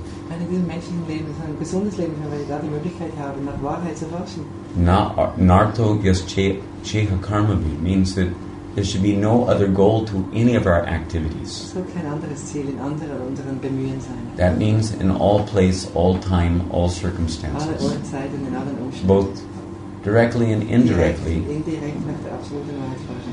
Indirekt heißt Unwissenheit zerstören, direkt heißt direkt sich mit Krishna auseinandersetzen. We should pursue the truth, and what is the truth? The truth means what is the natural, eternal, constitutional relationship that we as living entities have with the supreme absolute truth. Was ist Wahrheit? Das, Shri was Krishna. ich als ewiges reine Seele Radha Krishna. habe, zum letzten absoluten Wahrheit, zu Radha Krishna. Swayam Krishna. Zur ewigen Urform Krishnas. Which involves the principle not kamasya indriya priti, but Krishna Indriya Priti. Das bedeutet das nicht nur der Wunsch, mich selber zu befriedigen, sondern der Wunsch, Krishnas Sinne zu befriedigen. The pursuit of prema. Das ist Prema. And prema means that there must be some. Prema means that there's no evidence anywhere in any scripture or in the instructions of any acharya that prema has ever manifest in anyone without first realizing Sarup Siddhi. Und Prema ist gar nicht eine Frage, kann nirgendwo ist jemals aufgetaucht ohne die Erkenntnis seiner eigenen ewigen Form. Das ist keine Frage. Before prema can manifest, bhava has to Bevor manifest. Prema kommt, muss Bhava manifestieren. Now, according to the nature of the bhava, Die Natur a von particular Bhava sarup ist, will manifest. oder im Bhava wird die eigene Sarup sich manifestieren, die ewige Form der Seele. Whether it is the original sarup based on the ultimate capacity of the jiva soul, Ob es sich die ewige Kapazität der Seele darstellt, also man die ursprüngliche Sarup, or whether it is a spiritual condition, let's say a conditional spiritual sarup oder ein based on a kind of spiritual conditioning, a sarup based on a kind of spiritual conditioning. eine ewige Form, die basiert auf eine spirituelle Bedingtheit. Now, this may sound a little Agitating. revolutionary. That what do you mean by spiritual conditioning? Ja. Das ist spirituelle Bedingtheit. Did you ever consider that there could be spiritual conditioning? Habt ihr gemerkt, dass es spirituelle Bedingtheit gibt? Yogamaya. Nein. No. A lack of the influence of Yogamaya. Ein Mangel an Einfluss von göttlicher Energie, dass nämlich ich etwas produziere. To various degrees. Auf verschiedenen Abteilungen. Yogamaya is the agent which augments the realization of the highest essential seva bhavana of the soul. Yogamaya ist diese Kraft Gottes, die Wünsche des Dienens in der Seele wirklich wieder wachrufen. But when that influence is lacking, Wenn dieser Wunsch, dieser göttlichen Energie mangelt, also dieser Einfluss der göttlichen Energie mangelt, to the degree that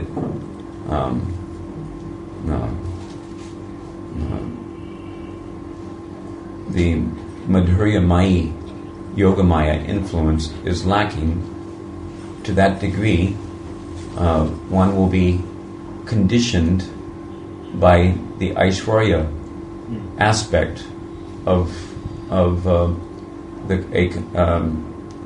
the conception of relationship with the Supreme.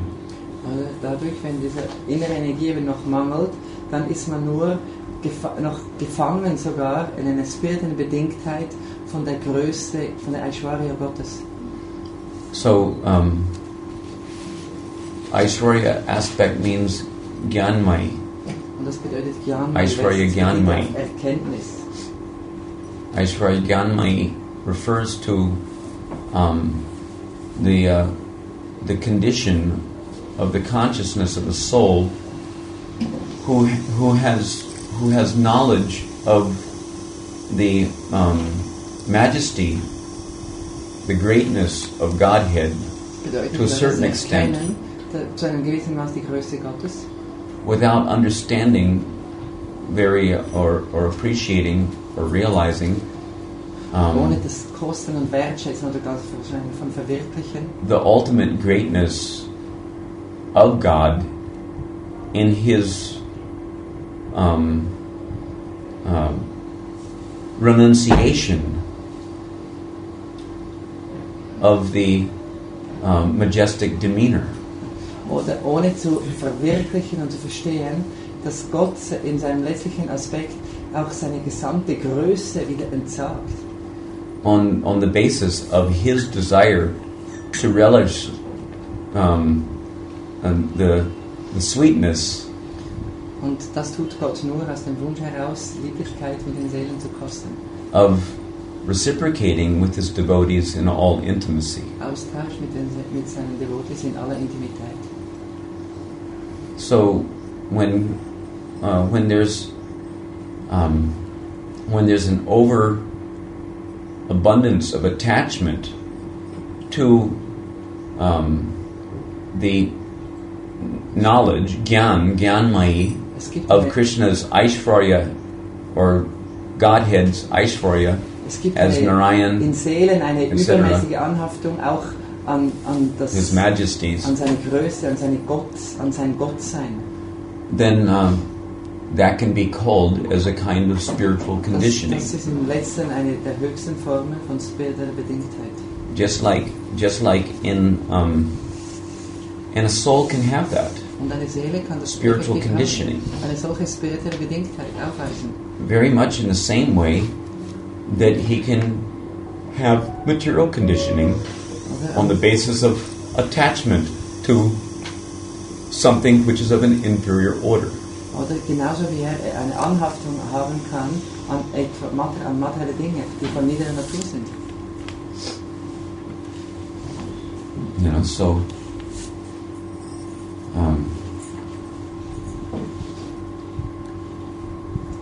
the Rag Bhajan, which Śrīla Prabhupāda himself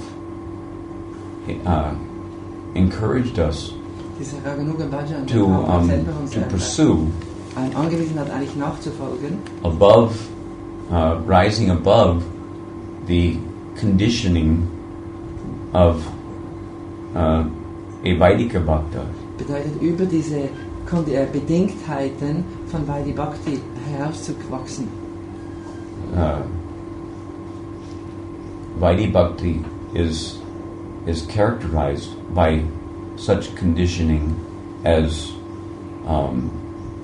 let's say, in a circumstantial, due to the neophyteness of the living entity, or due to the let's say limitations of that, or the small-mindedness, or you can say, or the inability to accommodate something of a higher order,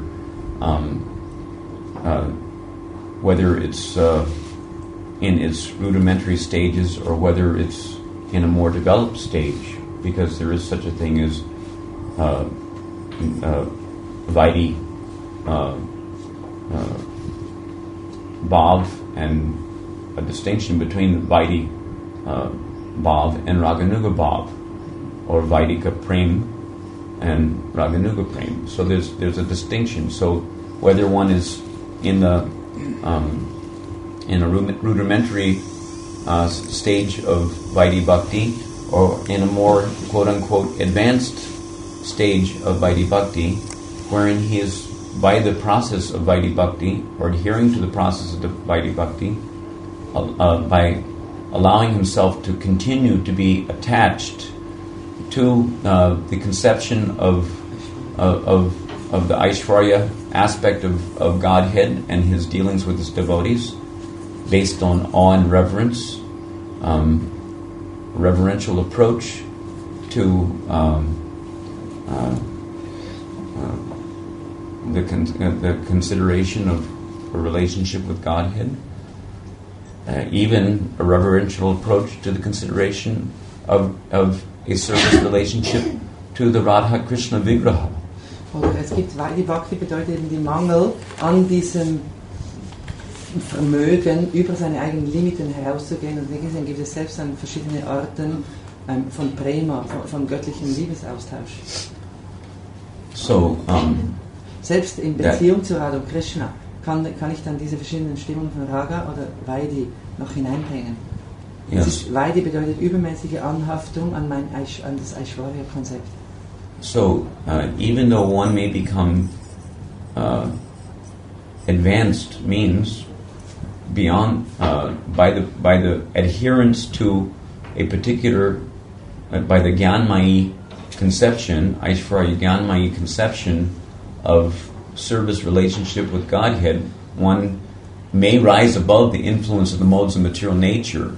One may attain bhav of sorts, but it's not the same as the bhav which is based on attraction to Krishna's Madhurya feature. Aber wenn man noch angehaftet ist an Krishnas Größe, an seine Aishwarya, ist diese Bhav und diese auch in diesem Sinne reduzierte Liebe noch, ist noch nicht die gleiche wie diejenigen, die erwacht auf dem Pfad von Raghunuga Bhakti. Ist eine ganz andere. So, that's why Krishnadas Kaviraj Goswami and Chaitanya Charitamrita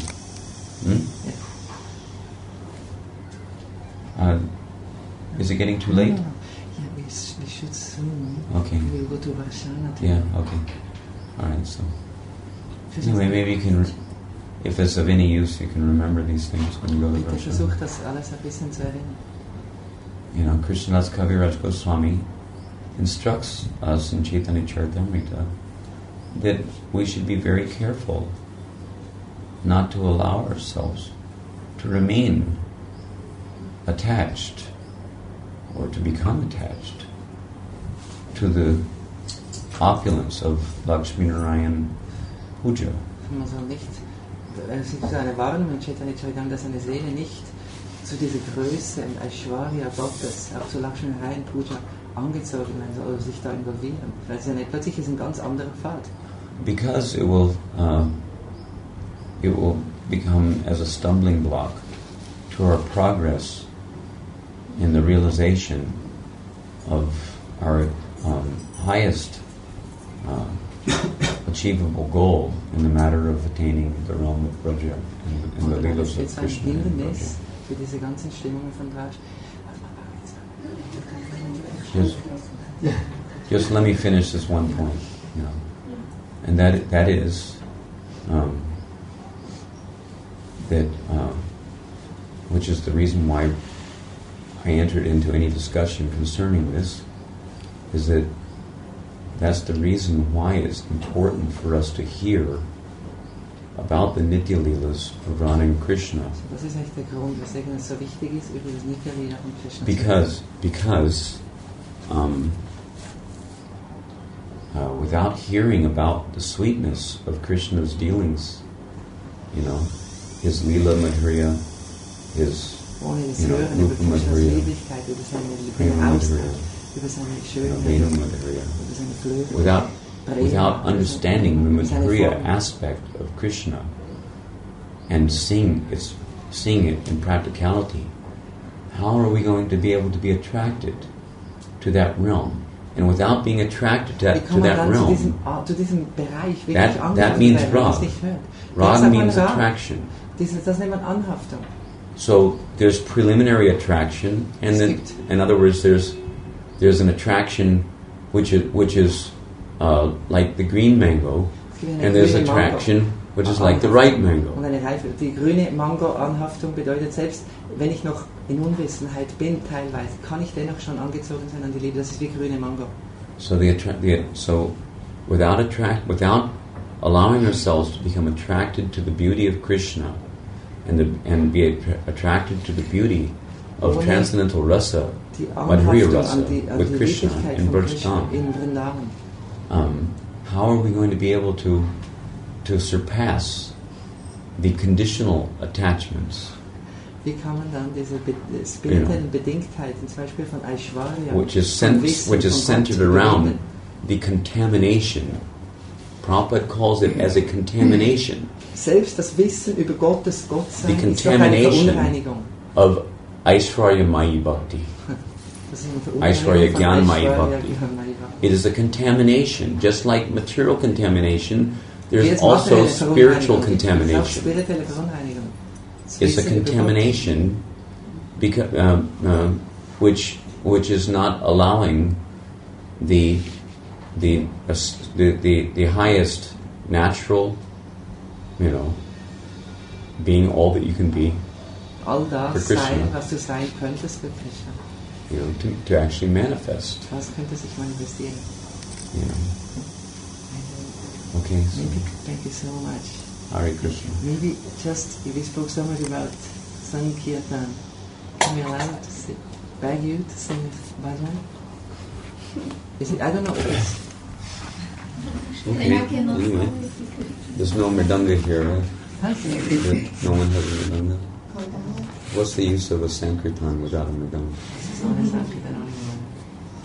Your group doesn't have a mridanga? Oh, there is one, but she's gone. Katrina, just a little no, bit. it's small. It's only like this. It's for kids. Kids. That's you know, okay. we're also kids. Big This is kids. the At least you can swim. Yes, something. Yeah. Keith, can I ask you, Yes. singing and music were always in your life, also when you were just a Yes. young... Yeah, when I was a young upstart, materially absorbed upstart. It's just a short thing that we have experience, of chanting with you. Hare Krishna. Well, why don't you make it as part of your program when you come to Vrindavan to understand? Of course, any devotional service is 1,000 times beneficial in Vrindavan than anywhere else in the world. But Sankirtan Yajna is also. And after all, it's described by Bhaktivinoda Thakur. That's really for kids.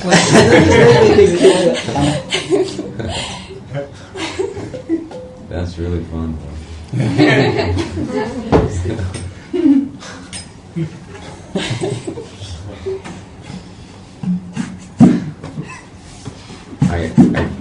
I beg your blessings and your special causeless mercy upon me that I shall never have to play one of those things.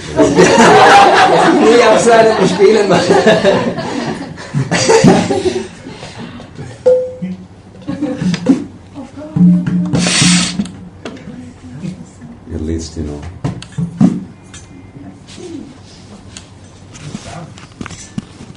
maybe in the Boma Leelas of Lord Gaur. Wenn ich mal so etwas muss, dann wenigstens, wenn Lord Gauranga hier auf dieser Welt ist, im Baum.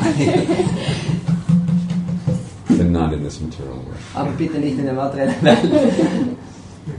As a Gurukul boy or something. Als Gurukul-Kind, danke schön, das möchte ich nie. But, the point is that our acharyas say that Sankirtan, that of all the angas of devotional service, and you should remember this, because it's true, and don't forget it. Don't think that there's something more important. Don't think that there's, of all the angas of devotional service, 9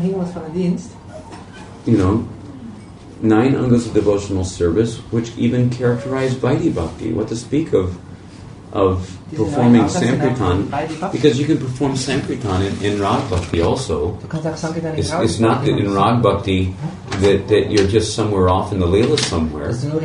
You mean to tell me Lord Chaitanya never performed Sankirtan because he was such a Rasik Vaishnava?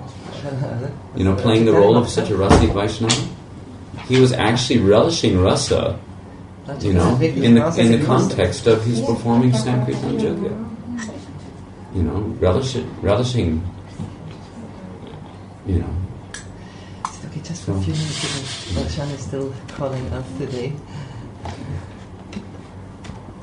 So why don't you come sometimes, make it a program, at least one day. Mm-hmm. In this trip, did you ever come and sit with us in the evening? First day, Yeah. So at least one day you should come and sit with us in the evening. Okay, so we can... I'm so good. It's so weird for me. Anyway, what are we supposed to talk about? I was going to carry on asking you some questions about Guru Tat first learning to Guru, searching, carrying on research, or getting that revelation. We already know of everything. Not really. Yeah, you have. You've studied Gorgovinda Maharaj's books, and Bhaktisiddhanta has his things to say. As far as I know, Madhavananda also printed that thing with Bhaktisiddhanta's statement concerning the importance of manifesting the individual's sincerity and how Chaitya Guru's within the heart and Chaitya Guru's guides. Yeyatam mam prapaditi tang satari bhajamiham. As I surrender, according to the sincerity. Sincerity, according to Prabhupada, is defined as the desire to please Krishna. So if there's a serious desire to please Krishna, then Chaitya Guru knows what's the actual intent within the heart, the hopes, the aspirations of every living entity. So accordingly, he's sending Guru? Yeah, then... Because like Guru and Raj saying, according to your desire, you will get... If you haven't got... That means sincerity. Yeah, because one of the questions is like... If you want Sadguru, then you're going to get Sadguru. Of course, you're going to get Sadguru when Krishna is ready to give you Sadguru. Otherwise, you get... Yeah, because the thing is, we have to remember that there's two things. One thing is what we think we want now. And the other thing is what we deserve according to what happened in previous lives. That's one of the things I want to talk to you about. You know, because it may be, for example, if you take into consideration the instruction that Śrīla Prabhupāda gave to one devotee who was splintering away from ISKCON. I think he was in Hawaii at that time, not to mention any names unnecessarily. But he told to that devotee that if he didn't come back to Śrīla Prabhupada, in other words, if he tyagged his guru, because Prabhupada was his guru, but if he tyagged his guru, then he wouldn't get guru again for 700 lifetimes. So you can imagine if something like that happened to someone in some previous lifetime, then he may be struggling to find guru. Even he comes in contact with devotional association because he had, after all, in previous lifetimes, he had previous devotional association or whatever. But he may not be able to solve his guru problems for 700 lifetimes. Things like that can happen. In other words, due to offenses done to the guru in previous lifetimes. In other words, Krishna knows very well that a particular soul misbehaved toward one of his representatives, because after all, they're Krishna's representatives. So it's not like Krishna doesn't know everything. Chaitya Guru knows everything. Paramatma knows everything. Can I ask a couple of questions in terms of that? So, okay, the basic process, from what I've understood, is to chant and to associate with those people that are aspiring for those things, or have that thing. And they're serious. And that you need to hear from those. To try to seek out pure devotional association. Yeah, and to try and serve those devotees. Because if you don't seek out pure devotional association, then that's also indicative of your desire to maintain material attachments or whatever.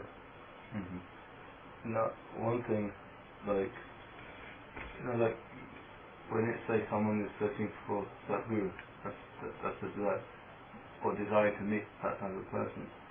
Like, the level of their security may not allow them to have that. They just carry on chanting and doing their service, and because surely one part of it is, like you're a fallen person, you're trying to find someone who can help you to become more and more serious. And but you may not afford that type of person yet. Yeah.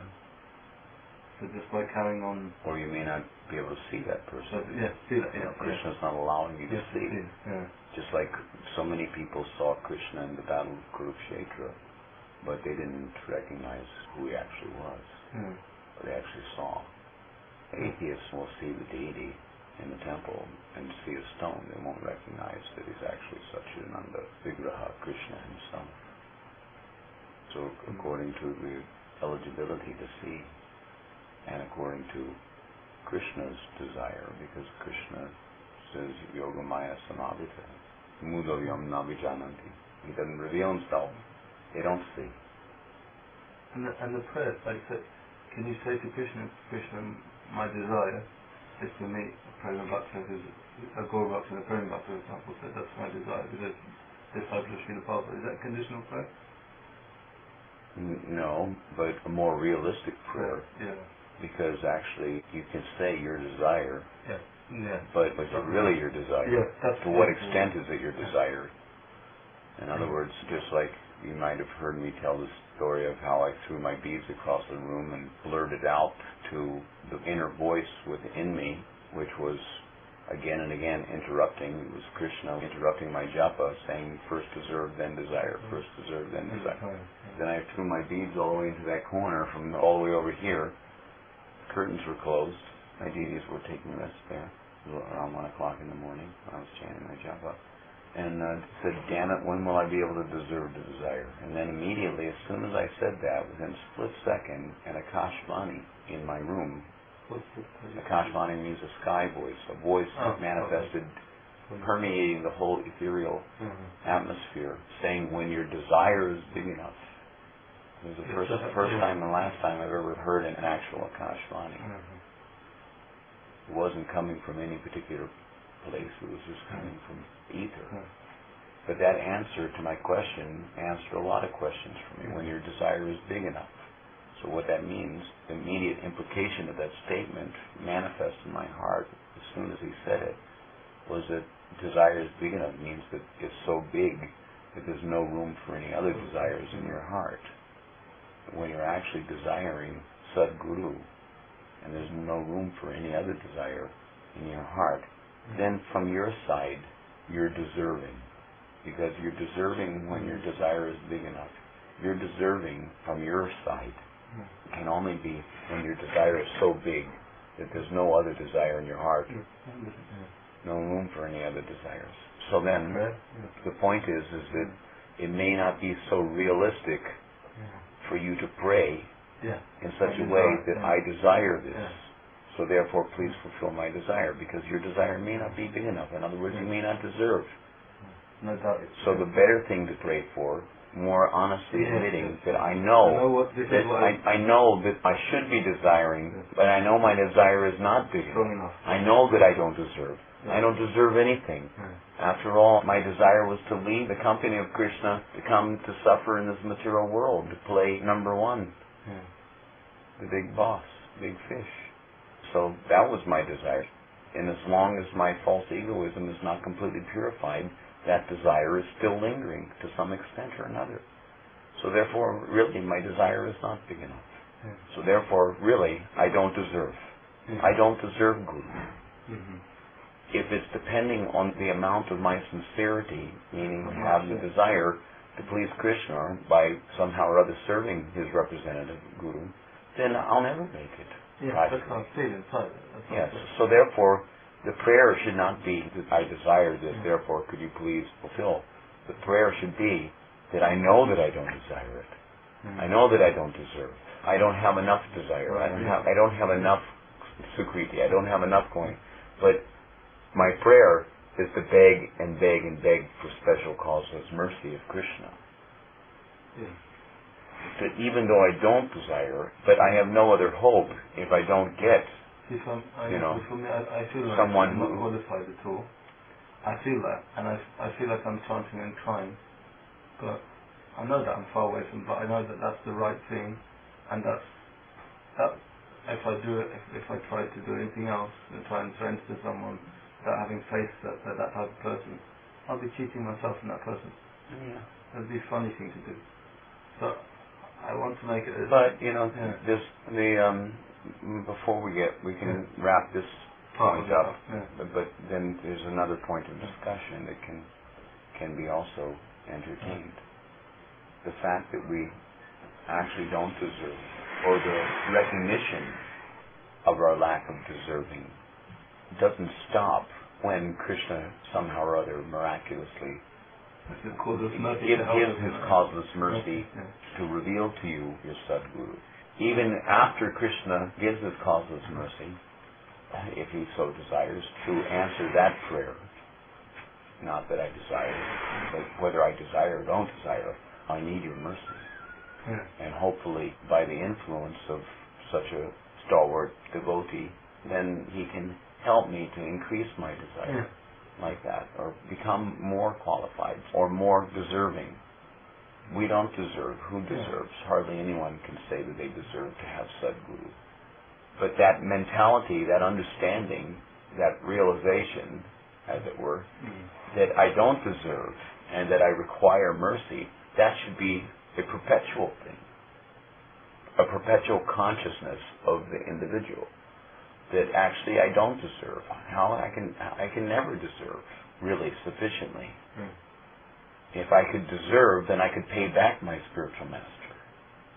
I could repay the debt that I owe to the spiritual master for his mercifully, causelessly mercifully, picking up such a wretched individual as myself. So actually I don't deserve. I'm always falling short of actually deserving. And therefore I always require to again and again petition Guru and Krishna for special causeless mercy. Meanwhile, I try my best, and Krishna does the rest. Try my best, but we never try our best. Yeah. There's more. But at least our level best. Yeah, because that's the point. I can see there's more I can do, but I can't do that. So it's like because we're not surrendered enough. It's like hang on trying. We're not inspired enough. We're not pure enough. Pure enough. Too many anarthas and whatnot. So ultimately, that should be our prayer, both before and after we get the divine dispensation of Sadguru. That's the point that meant, it can be more honest in it all. Because ultimately Krishna is Sadguru. Guru is Krishna, and others may be representative agents of his energy. Krishna Shakti meaning Ahitatavartana. So, but aside from that, in terms of increasing our sukriti, so that... That's our desire, basically. Yeah. Sukriti means our good fortune. We have to become fortunate. Bhagyavan Jeev. So, to the degree that you're fortunate, to that degree, but accumulating agyata and gyata sukriti over lifetimes and lifetimes, the good fortune can be increased. It's just like you may be a pauper now, but if somehow or other you get work in the right direction, mercifully benedicted by someone who comes along and puts a little something in your bank account here and there, then gradually, with interest and whatnot, your bank account increases. So the idea of spiritual sukriti going into your transcendental bank account means gradually increasing your good fortune so that you become more and more bhagyavan. Then there's ways to knowingly also, seeing as to how we have some cognizance of the fact that there's necessity. So then you can knowingly go about doing things which will help to increase the stockpile of good fortune in your transcendental bank account, such as circumambulating Govardhan Hill, daily bathing in Yamuna, daily worshipping Tulsi Maharani, trying to do our Shnik Ram Ram best we can, taking darshan of the deities, attending the Sankirtan performances. After all, that's the Yuga Dharma. Mahaprabhu came forward in this age to propagate the Yuga Dharma, and we're saying, nah, I'm too busy, I don't have time to be bothered with that. There's other more important things on my platter. That's the way it is with an awful lot of devotees. They just don't do Harinam Sankirtan, which is the actual Yuga Dharma. And they do so very little of it. They have so many other things to do. More important, supposedly, but they're not more important.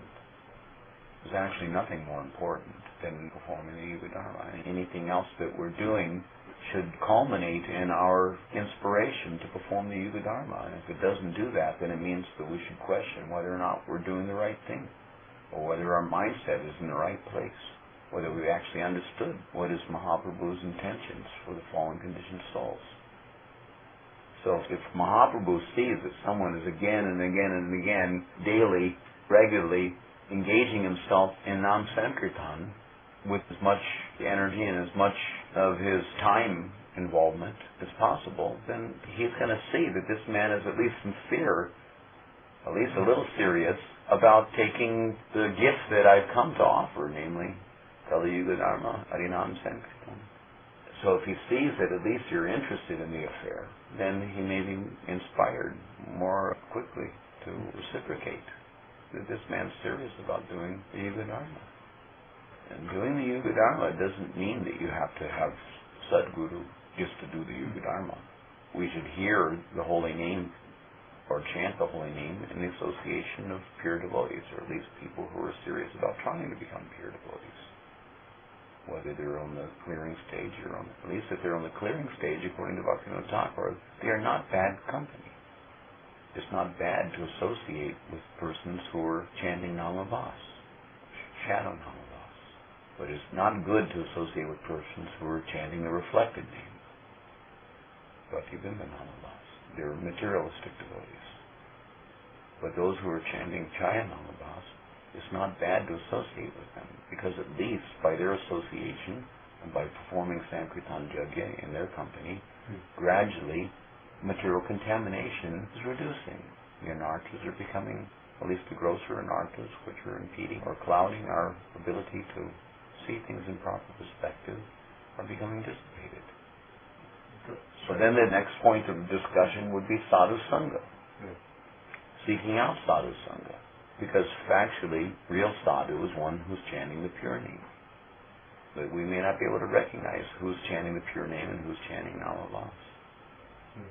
But at least we can see who is relatively more pure in his habits or in his consciousness, in his expressions of Krishna consciousness, to the extent that we've been allowed to see that. And take association from persons who are at least consciously endeavoring for perfection and who are encouraging others to endeavor for perfection. Then at least that's positive association. It's not negative association.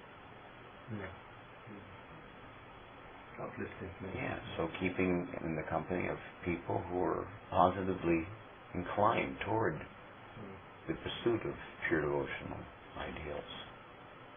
Meanwhile, praying and praying for special causeless mercy. But we should also consider that we may not be aware of what transpired in previous lifetimes in relationship to any representative of Krishna. It may have happened, that we committed some offense and therefore we're suffering a reaction to that offense. Then you have to pray to Krishna to please forgive me if I've committed any offenses in previous lifetimes out of ignorance or out of foolishness. And actually, with a repentant heart, you have to actually culture that repentant heart, being willing to admit that there may have been some reason why I'm having the problems that I'm having now in my search for Guru. Because I know, like, for me, I'm quite sensitive to authorities, Christian. Are you speaking for me too? So I've always been a bit sensitive in the areas, like, those PIs, pistols, whenever they're necessary. I feel very comfortable with the dealing. I'm very excited to come forward to talk to someone. Yeah. And just the other day, rather was just looking at that astrological chart. And he said, something stopping you getting Guru. Yeah, that can be there because of something Daivanetrena. Karmana Daivanetrena. Something from previous. So then you should think in terms of how to circumvent that influence in your life. But practically, how do you do it? And asking Krishna, please help me. Krishna doesn't have to pay attention to your chart. Yeah, not to my chart, to understand. That's my understanding. That I must have done something wrong to be in that situation. That's what I'm saying. Yeah. Yes, that's my. So then you have to beg Krishna forgiveness. Yeah, that's. Really beg. Yeah. The question is, how wet is your pillow getting at night when you lay down to take rest because you don't have Guru? Yeah, not that way. Think what I'm saying. I'm just. Yes. I'm understanding. We're toying with the idea of getting Guru, and kind of on the mental platform, and not actually seriously break it down and crying until you actually get. It's like maybe we cry a few tears and then back to normal. Life goes on. And it's like the desire slowly intensifying, but not like that anyway. I'm not crying like that. Yeah. Who's telling Krishna that, look, if I don't get Guru within 1 year's time, I'm going to jump in the Yamuna. See you later. You're not going to, are you going to jump in the Yamuna? Are you going to jump off and go over down hill because you didn't get Guru? Not quite that bad. You're not that serious. I think so. I'm not. And another point is how serious are you about taking advantage of whatever manifestation of Guru is there for you, regardless of whether you get initiation or not. After all, there's two different kinds of Guru. There's more than two different kinds of Gurus, but primarily Diksha Guru is there, Shiksha Guru is there. So then if you find someone who's transcendentally situated, who you can ascertain has attained a considerable degree of perfection in the chanting of his mantram, etc., then by all means take Diksha from that person. But the Diksha Guru doesn't have to be the only Sadguru in your life. It's not that you only have one Sadguru. You can have many Sadgurus. So many Shiksha Gurus can also be Sadguru. When you're saying Sat, you're meaning Prema Bhakta? Huh? When you're saying Sat, that means... At least, no, because according to Jagannananda Pandit in Prema Vivarta, he says that Sadguru, that the Madhyamadikari can also act as Sadguru. He makes this point, that he is Sadguru as long as he's in the sadhu position. What does that mean practically? Sadhu position means that he's chanting the pure name. The Madhyamadikari also chants the pure name. It's not that only Uttamadikaris chant pure names. Some Madhyamadikaris in the lower stages of Madhyamadikari, they're not chanting the pure name, but they're on the Nishta platform. But they haven't come to the Ruchi platform. Because Krishna hasn't given himself to him. He hasn't made his divine appearance in his heart. Mother Sachi, in the form of your tongue, hasn't given birth to the divine name. According to Chaitanya Bhagavad, Mahaprabhu tells Mother Sachi that she's the tongue of all living entities. The tongue gives birth to the holy name. So anyway, aside from the point that whoever is actually sadhu, who is a pure devotee, sadhu actually means who is a pure devotee. And Bhaktivinoda Thakur mentions in Jaiva Dharma that those who are chanting the pure name are actually pure devotees, whereas those who are chanting Namabhas or Vaishnavabhas, they're not actually pure devotees. So there's sadhu abhas also. And those people are Ruchi and above. Ruchi and above is considered a pure devotee. So because they're associating, in other words, Krishna is in their heart, and Krishna is dancing on their tongue in the form of the name. So they're actually sadhu. So that kind of sadhu sangha, associating with whether they're Madhyamadikari, progressively ascending to the terrace of Bhava, or whether they're Bhavukas, is mentioned that the three classes, the Premika Bhaktas, the Bhavukas, and the Jataruchi Vaishnavas. What does that mean? Jataruchi means that in whom Ruchi has a fruit. Where's that mentioned? Is in Chaitanya Shikshamrita. Bhaktivinoda Thakur's Chaitanya Shikshamrita says that these three classes of Vaishnavas can give mercy on three different levels. In other words, those who are Jataruchi Vaishnavas, they have the pure name, they're engaged in pure devotional service, so they can create pure devotional shraddha in the hearts of materialistic people, the general populace. That way they can do Jiva Doya and gradually help them to elevate to the Ruchi platform. Whereas those who are on the Bhava platform, they can immediately generate Ruchi. They can create taste for pure devotional service in the ordinary man, as it says, and gradually bring them up to the Bhava platform. But he says that the Premika Bhakta has unlimited power at his disposal, and he can immediately bring someone, an ordinary man, up to his position of prema. But in all three cases, it is possible for someone to be benefited by associating with such persons. Of course, the obvious implication is that if you can gain the association of a Premika Bhakta, then that's going to be better. But if you can gain association with a Bhavuka, don't think that that's not good for you. Someone who's already attained the Bhava position. Because you would do well to come to the Bhava platform yourself. You didn't have to do well to get past Nista. I do well to get past Nista. Yeah. You would even do well to have association of those who have Ruchi. It's not such a small thing.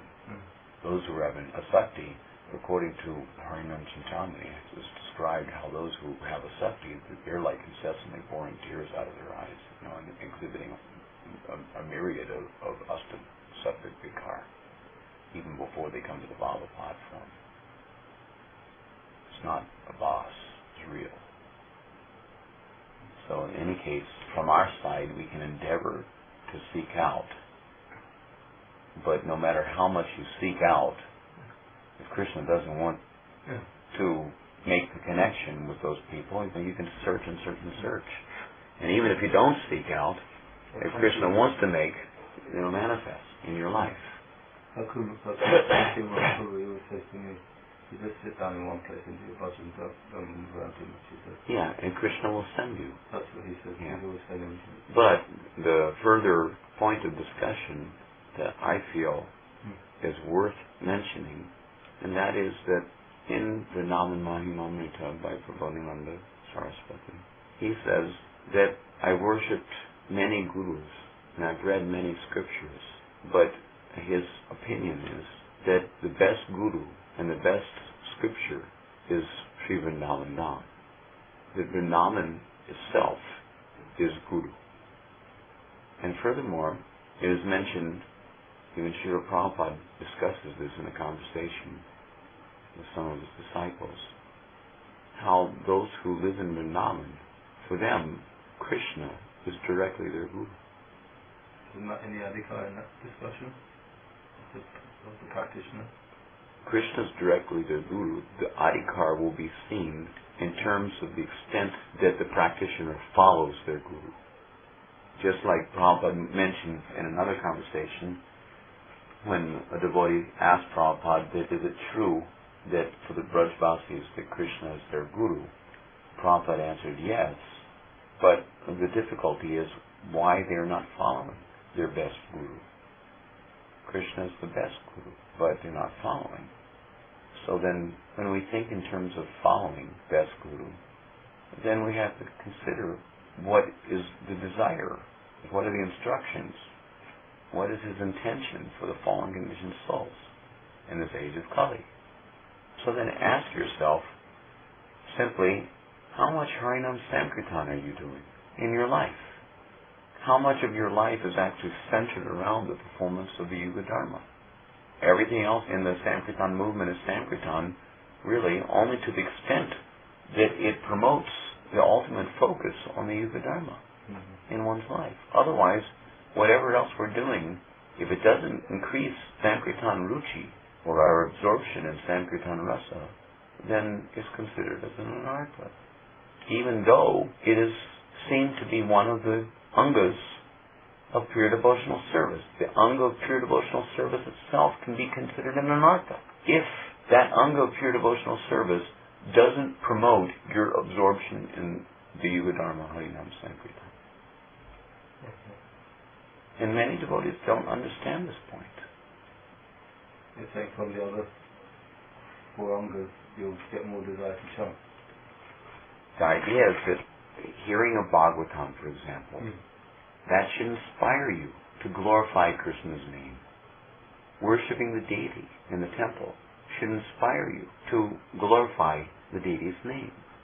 Our worship of the deity, we feed the deity nicely, take care of him nicely. Why? So that he will be inspired to remain with us. Otherwise he might go somewhere else to get something good to eat. But it's not just that he's going to go somewhere else to get something good to eat.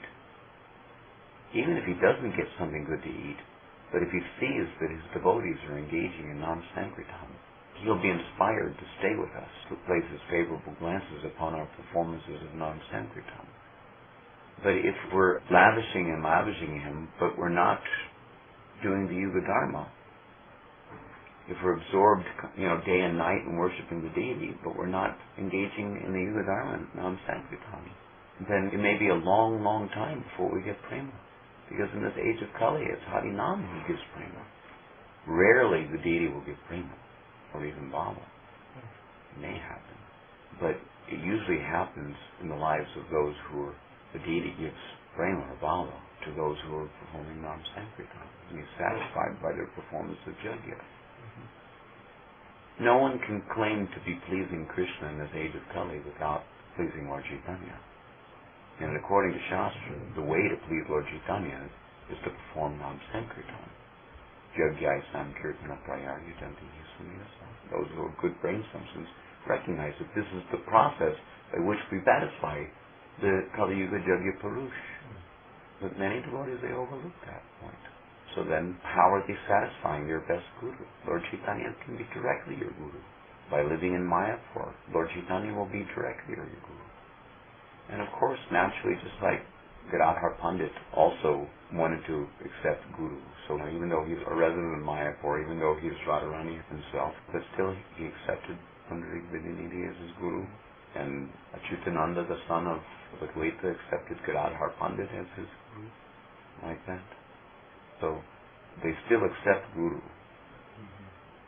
But at least we have that guru who is real. Krishna is real. He's actually there.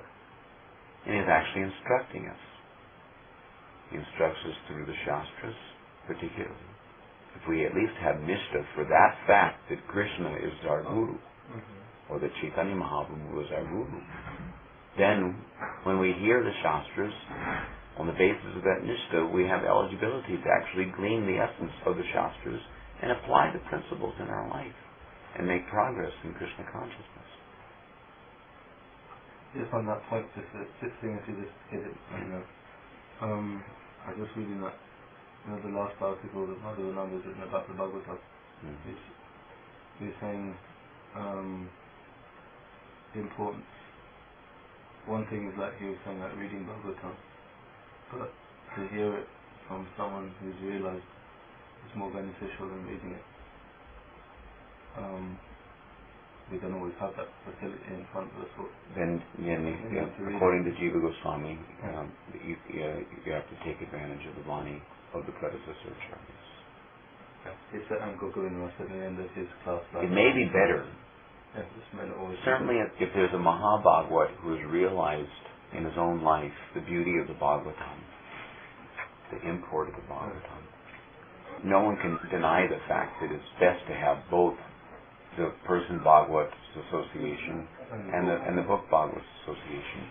But we shouldn't overlook the fact that the book Bhagavat also is a manifestation of the person Bhagavat. Especially Srila Prabhupada's purports are there. Prabhupada said, if you want to know me, the person Srila Prabhupada, the person Bhagavat, then read my books. He didn't say, if you want to know me, then come clamor around my lotus feet so that you might be able to hear a word or two from me. How many disciples?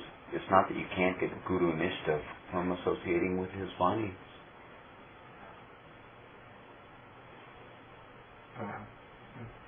Guru Nishta can come.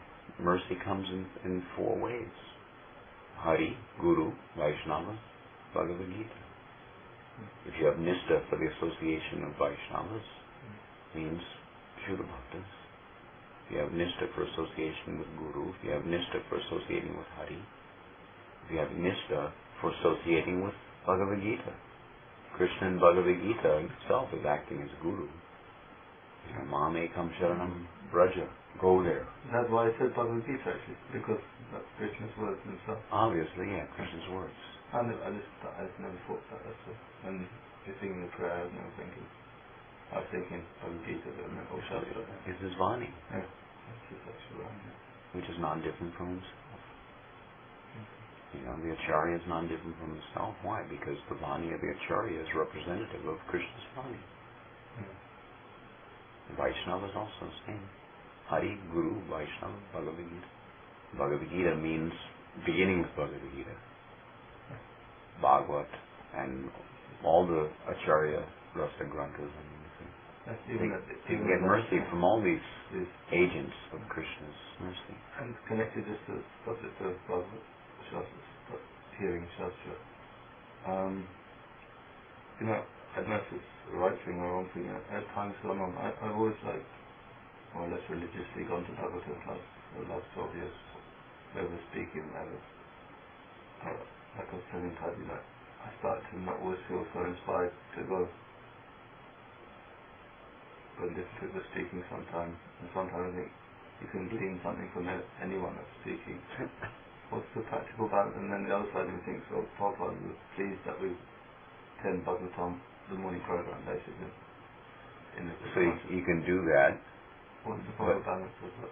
The proper balance is that Just robotically going there. try to glean as much as you can from whichever bozo is circumstantially posing as the Bhagavad Acharya or the representative of the Bhagavad Acharya.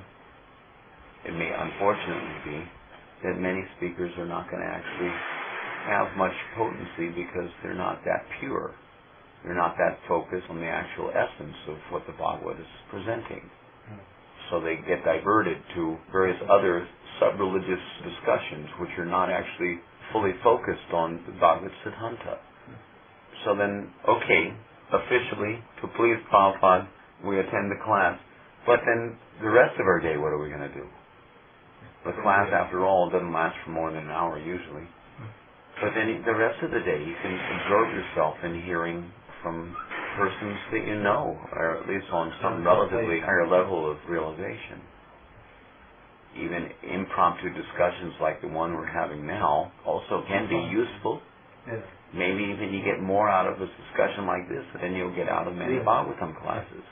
I see that. There's nothing saying that you can't have Bhagavad Sangha or do Bhagavad Seva. Nityam Bhagavad Sevaya doesn't just mean regular, it can also mean always. So to always be absorbed in serving the Bhagavatas. But serving the Bhagavatas means serving the principles of the Bhagavata. And the main essential purpose of the Bhagavat is to propagate Harinam Sankirtan. So if you perform Harinam Sankirtan, you're also doing Bhagavat Seva. You're doing the essential Bhagavat Seva, the highest Bhagavat Seva. But are you going to do Harinam Sankirtan or not? How much of it do you do? You probably don't do that much, really, to be honest with you. Yeah, don't do that much. I think I can increase that. You could probably do a lot more. Yeah. Just like a man sometimes looks there. Yeah.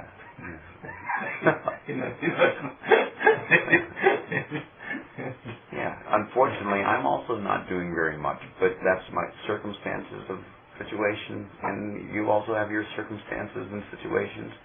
But I'm trying to plan to make it prod you to do as much as you possibly can, because even I don't do as much as I wish I could be anymore. But if I can convince you to do, and you make progress by doing it, then I at least get a little credit for having given you some indication as to how you could actually increase your chances of getting Sadguru. You don't think that Harinam Prabhu is qualified to be your Sadguru? Actually, I mean, according to Shastra, that you can get everything without email. Yeah. But that's right. I also said Shastra to get that. Sadguru can guide you. A holy name can also bestow upon you everything. Can guide you.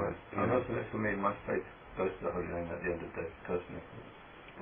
Yeah, then you have to prove it by doing as much Sankirtan as possible. And that means sharing your inspiration with others. After all, what is Braj Bhakti? Braj Bhakti, the whole purpose of the Gaudiya Sampradaya is to propagate Braj Bhakti. Rag Marg Bhakti Loki Korite Pracharan. In Chaitanya Charitamrita, Kaviraj Goswami mentions how Lord Chaitanya came for two purposes. And that is Prema Rasa Niryasa Korite Swadhana, Rag Marg Bhakti Loki Korite Pracharan. Those two purposes only. He had no other purposes. One was to relish the mellows of Prema Bhakti, and the other was to preach, propagate Rag Marg Bhakti in the world. Spontaneous devotional service following the footsteps of the Brajbasis. But following the footsteps of the Brajbasis means to imbibe or to become imbued with their actual devotional mentality. So what is their devotional mentality? Their devotional mentality is that they're willing to sacrifice everything, including their own happiness, or the consideration of their happiness and distress, for the pleasure of Krishna. And since it is mentioned that the highest pleasure of Krishna is evinced in the gopis experiencing 10 million times the happiness of their own meeting with Krishna by making arrangements for others to meet with Krishna. In other words, doing para upakara, engaging for the benefit of others. So Sankirtan is para upakara. Nam bhajan in the form of japa, that is also for the benefit of others. After all, bhajan is for Krishna's pleasure. It's not for our pleasure. It's for Krishna's benefit. It's to please Him, to make Him happy, to make Radha and Krishna happy. We want to make Radha happy by chanting the name of Krishna, and we want to make Krishna happy by chanting the name of Radha. Therefore, our chanting is for their pleasure. Not just, a matter of getting it over or a sense of dutifulness or whatever, but to have the desire to please Krishna. That is sincere. So sincere chanting is to chant with the intention of giving pleasure to Radha and Krishna, or giving pleasure to Chaitanya Mahaprabhu. So in that way, our performance of chanting, whether it's in terms of Japa Yajna or whether it's in terms of Sankirtan Yajna, Nam Sankirtan Yajna. But the principle of doing good for others or living for the benefit of others, just like Prabhupada has mentioned, that the brahmachari, this is the training, the student life, means he's supposed to be trained. If he learns the lesson well, then he doesn't have to enter the grihastha ashram, to learn it in a different way. But if he learns his lesson well, the brahmachari lives in the house of the spiritual master for the benefit of the spiritual master, not for his own benefit. So from the very onset of one's spiritual training, one's supposed to be learning how to live for the benefit of others. The whole idea is by learning that principle, one becomes more and more qualified to actually embrace the ideals of the Brajbasis. In other words, more and more fit for engaging in Raganuga Bhakti, by which one can come to the Ragatmika platform. You understand? So in that way, by performing Sankirtan, and actually any service, but performing Sankirtan certainly helps one to culture the attitude of being there for the benefit of others, because we're endeavoring to serve the holy name, praying for His divine descent upon our tongues so that we can actually be of some practical service. Otherwise, going through the motions, gradually making ourselves more fit, begging and begging for Him to use our tongue as an instrument in the matter of His sound incarnation into the atmosphere for the benefit of others. Not only for my own benefit, but to also give others an opportunity to hear. Because in Chaitanya Bhagavat is mentioned in the statement of Haridas Thakur, when someone was challenging him why it is that you chant loudly, is there no religious merit in chanting in the mind? Like that. So then Haridas Thakur, he mentions how it is that even living entities without ears, it's also discussed in Chaitanya Charitamrita. Haridas Thakur mentions there as well. But more detailed discussion on the subject is in Chaitanya Bhagavat. How so many living entities become delivered back home, back to Godhead by hearing a devotee chanting the holy name. Therefore chanting loudly for the benefit of others. And how many microbes are in one little cubic hair of air? They all become benefited just by coming in contact with the name Krishna. Here's this little a cubic air full of millions of microbes. They all attain the supreme destination if they somehow or other, by some special mercy of a Vaishnava who's actually chanting Shuranam, they actually hear the pure name of Krishna. They become immediately delivered from material entanglement. And as soon as their little microbe body is finished, they attain the supreme destination. Because the spirit soul in a microbe is the same as the spirit soul in a human body or any other body. It just happens to have a microbe body. But the spirit soul is the same. He becomes completely freed from material coverings of any kind of gross or subtle body and attains the supreme destination. Just by happening to hear a pure devotee chanting the pure name. And even if he's hearing someone chant Chayanama Vas, still he's becoming free from material contamination, free from all the previous sinful reactions, and getting a human birth in his next life. To have this mood of serving for the benefit of others, serving Radha and Krishna, the intention of helping others, that's so much appreciated by Mahaprabhu. It's so much appreciated. So culturing that attitude is also part of our coming to the position of actually deserving a little mercy ourselves. we're not interested in helping others, then why should we expect Krishna to be interested in helping us?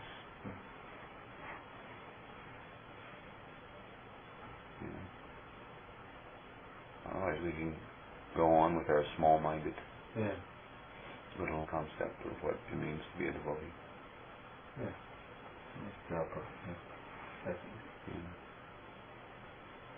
You're saying that first, you're saying the influence of the 3 different stages of, like someone who's just a Prabhu.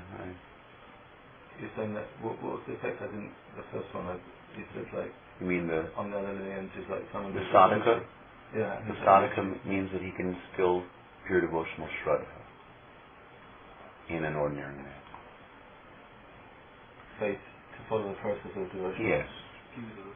Pure devotion. Shraddha shabde vishwas sudridha nischoy Krishna bhakti kvali sarva karma kritoy. He can create the determination sudridha vishwas in an ordinary man that I will only do pure devotional service. I'll only do that which is favorable for cultivating Shuddha Bhakti, and I'll reject anything which is unfavorable. He can create the sense of accepting that Krishna is our only real protector. He'll create the mood of always being dependent on Krishna's mercy. He'll create within the heart of any ordinary person, he can create the determination to have no separate interest than the interest of Krishna. Therefore, the necessity to know what is the interest of Krishna and abide by it, and meekness and humility. In other words, again, instill Sharanagati within the heart of an ordinary soul. And on the basis of that Sharanagati, because after all, what are the favorable things? One of the favorable things is sadhu sangha, to associate with devotees, favorably associating with devotees in 6 ways. And this is described in Upadeshamrita. So then, on the basis of his associating with a pure devotee in those 6 different ways, even though he's a Madhyamadikari, but he's a pure devotee, Madhyamadikari, then gradually he can increase his bhajan and come up to the Nishta platform and also get ruchi for pure devotional practices, which is pretty good for starters. No, that's, I'm not saying it. You know. Most people, because the devotees who are preaching to them are not pure devotees yet, they're either Chaya Bhaktas or they're Pratibimba Bhakta. Say what the names mean. Chaya Bhakta means shadow of a devotee.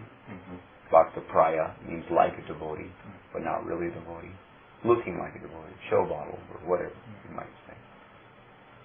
Or the Pratibimba means a reflection of a devotee. That means that they're appearing to be doing devotional activities, but their purpose in the doing devotional activities is to get profit, adoration, and distinction. So they'll worship the deity as long as they get their monthly wage packet. Or whatever. They'll manage a temple as long as they get their monthly wage packet. You know, a house and a car and a color TV. Jai Jagadish Hari. So these are Pratibimba Bhaktas. So when you associate with such types of materialistic devotees, then generally you don't go beyond the materialistic understanding of... That's what engaged. Yeah. It's only if you come into association with pure devotees that you can actually get pure devotional shraddha. But that pure devotional shraddha, no doubt, can be generated by associating with Srila Prabhupāda's purports. As a matter of fact, that's how the pure devotional shraddha, became generated in me. It's just a question of whether you associate. And you're associating with the purports of the predecessor acharyas won't be dependent on your degree of sincerity, whether you're actually associating, because people, they hear what they want to hear. They see what they want to see. Just one step, just because we're wondering, we're talking about, we just give out books, like everyone else says, because we're not anything, we're just giving the books, and I think the books will do the job. You're getting the benefit of giving a book. In other words, you're getting the benefit of assisting the preaching of a pure devotee. But you're not getting the benefit of preaching pure devotional service. You're getting the benefit of assisting, which is also useful. Yes. It's pleasing to Prabhupada, doesn't it? Yeah. Yeah. But the whole purpose of giving the book is to induce people to join Lord Chaitanya's Harinam Sankirtan movement. But when they get here, you don't see much Harinam Sankirtan for them to join. That's my objection. So I pound on that point rather. Pick up that taste. They've been philosophically convinced by the book to surrender to the performance of the Yuga Dharma. So they can't find people. But then they don't find people to do it, and people are doing other things, and then they say, well, if they're not doing it, I guess that's not the thing to do. And they become kind of like contaminated.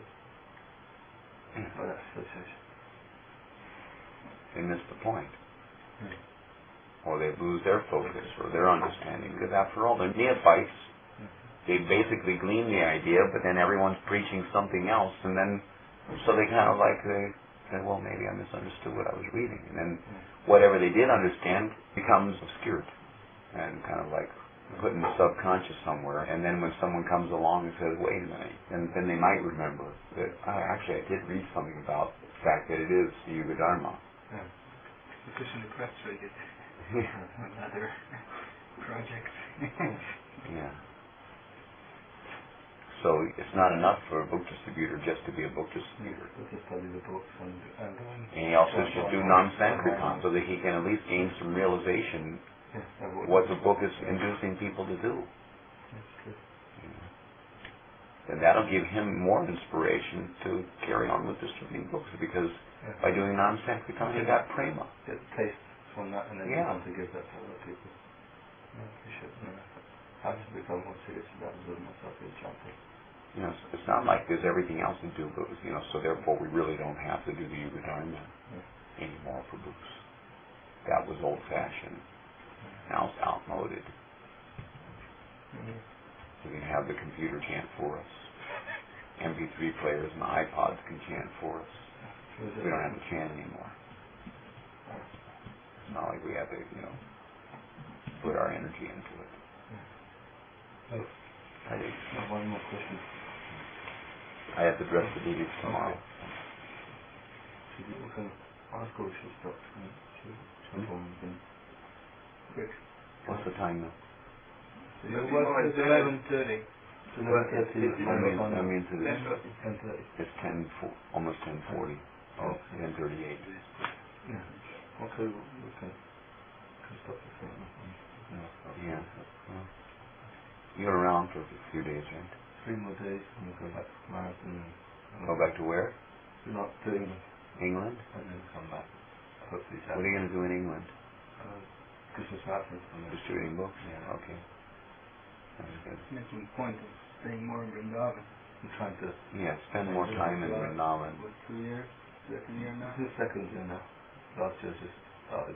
I stay in the summer in England to shoot books, and then because of my wife's situation, I didn't go back to the mountain last year. This year I'll go back to the mountain and come back. Yes.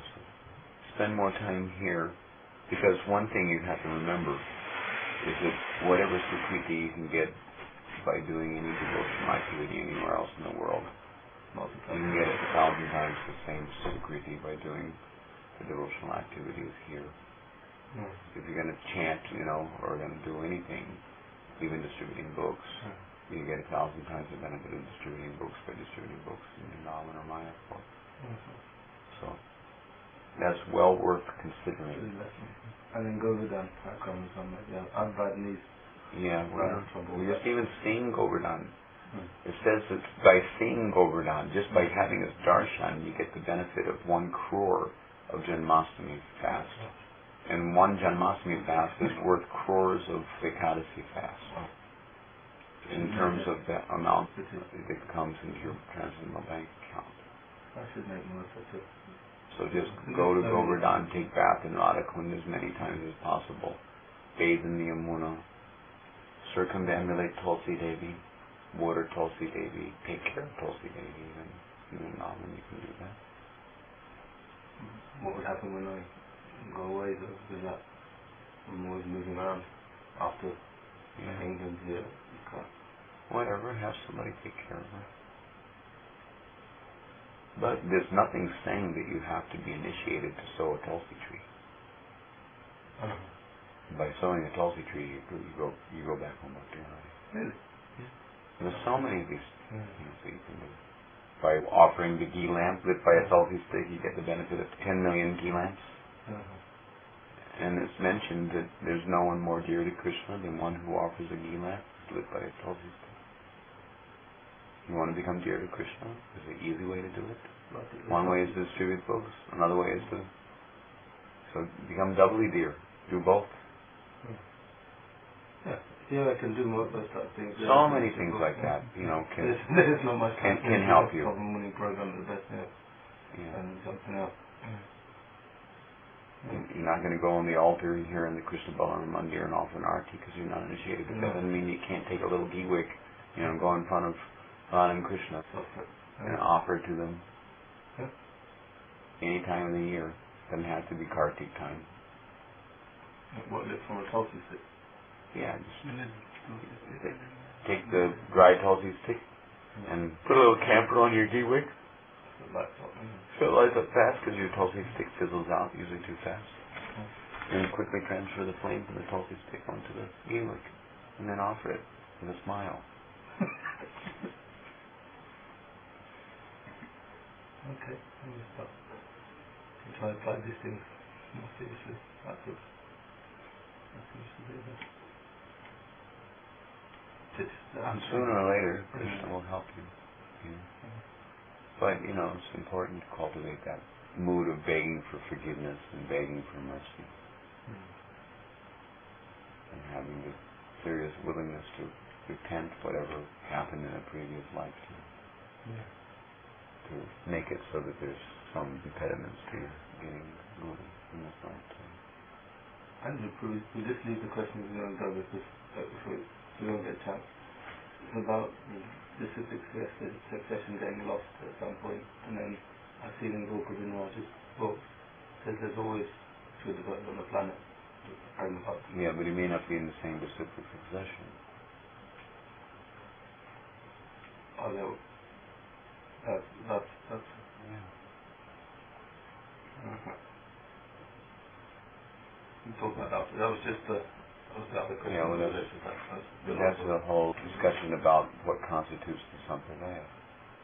Yeah, that's so important. That's just one thing. Because when I read that, it gave me a lot of hope as well. I just think there's always someone there. There's always someone, but you have to find him out. But just like there's different branches, so if one branch dries up and becomes a Sara, then it doesn't mean that there's not a pure devotee. He may be coming in another branch somewhere. So then you have to... So then the other thing comes is loyalty to Prabhupada and so on. That's the whole discussion actually. What is it? Loyalty to Prabhupada and so on. Loyalty to Prabhupada? Well, I wouldn't immediately just throw out the possibility of somebody being a pure devotee in Prabhupada's branch. Yeah, that's what I'm saying. If you can find a pure devotee in Prabhupada's branch, then more power to you. May the force be with them. Purity is the force. But that's the whole discussion. It's just understanding all that doing justice to Prabhupada as well. Yeah. That's the other point I wanted to discuss as well.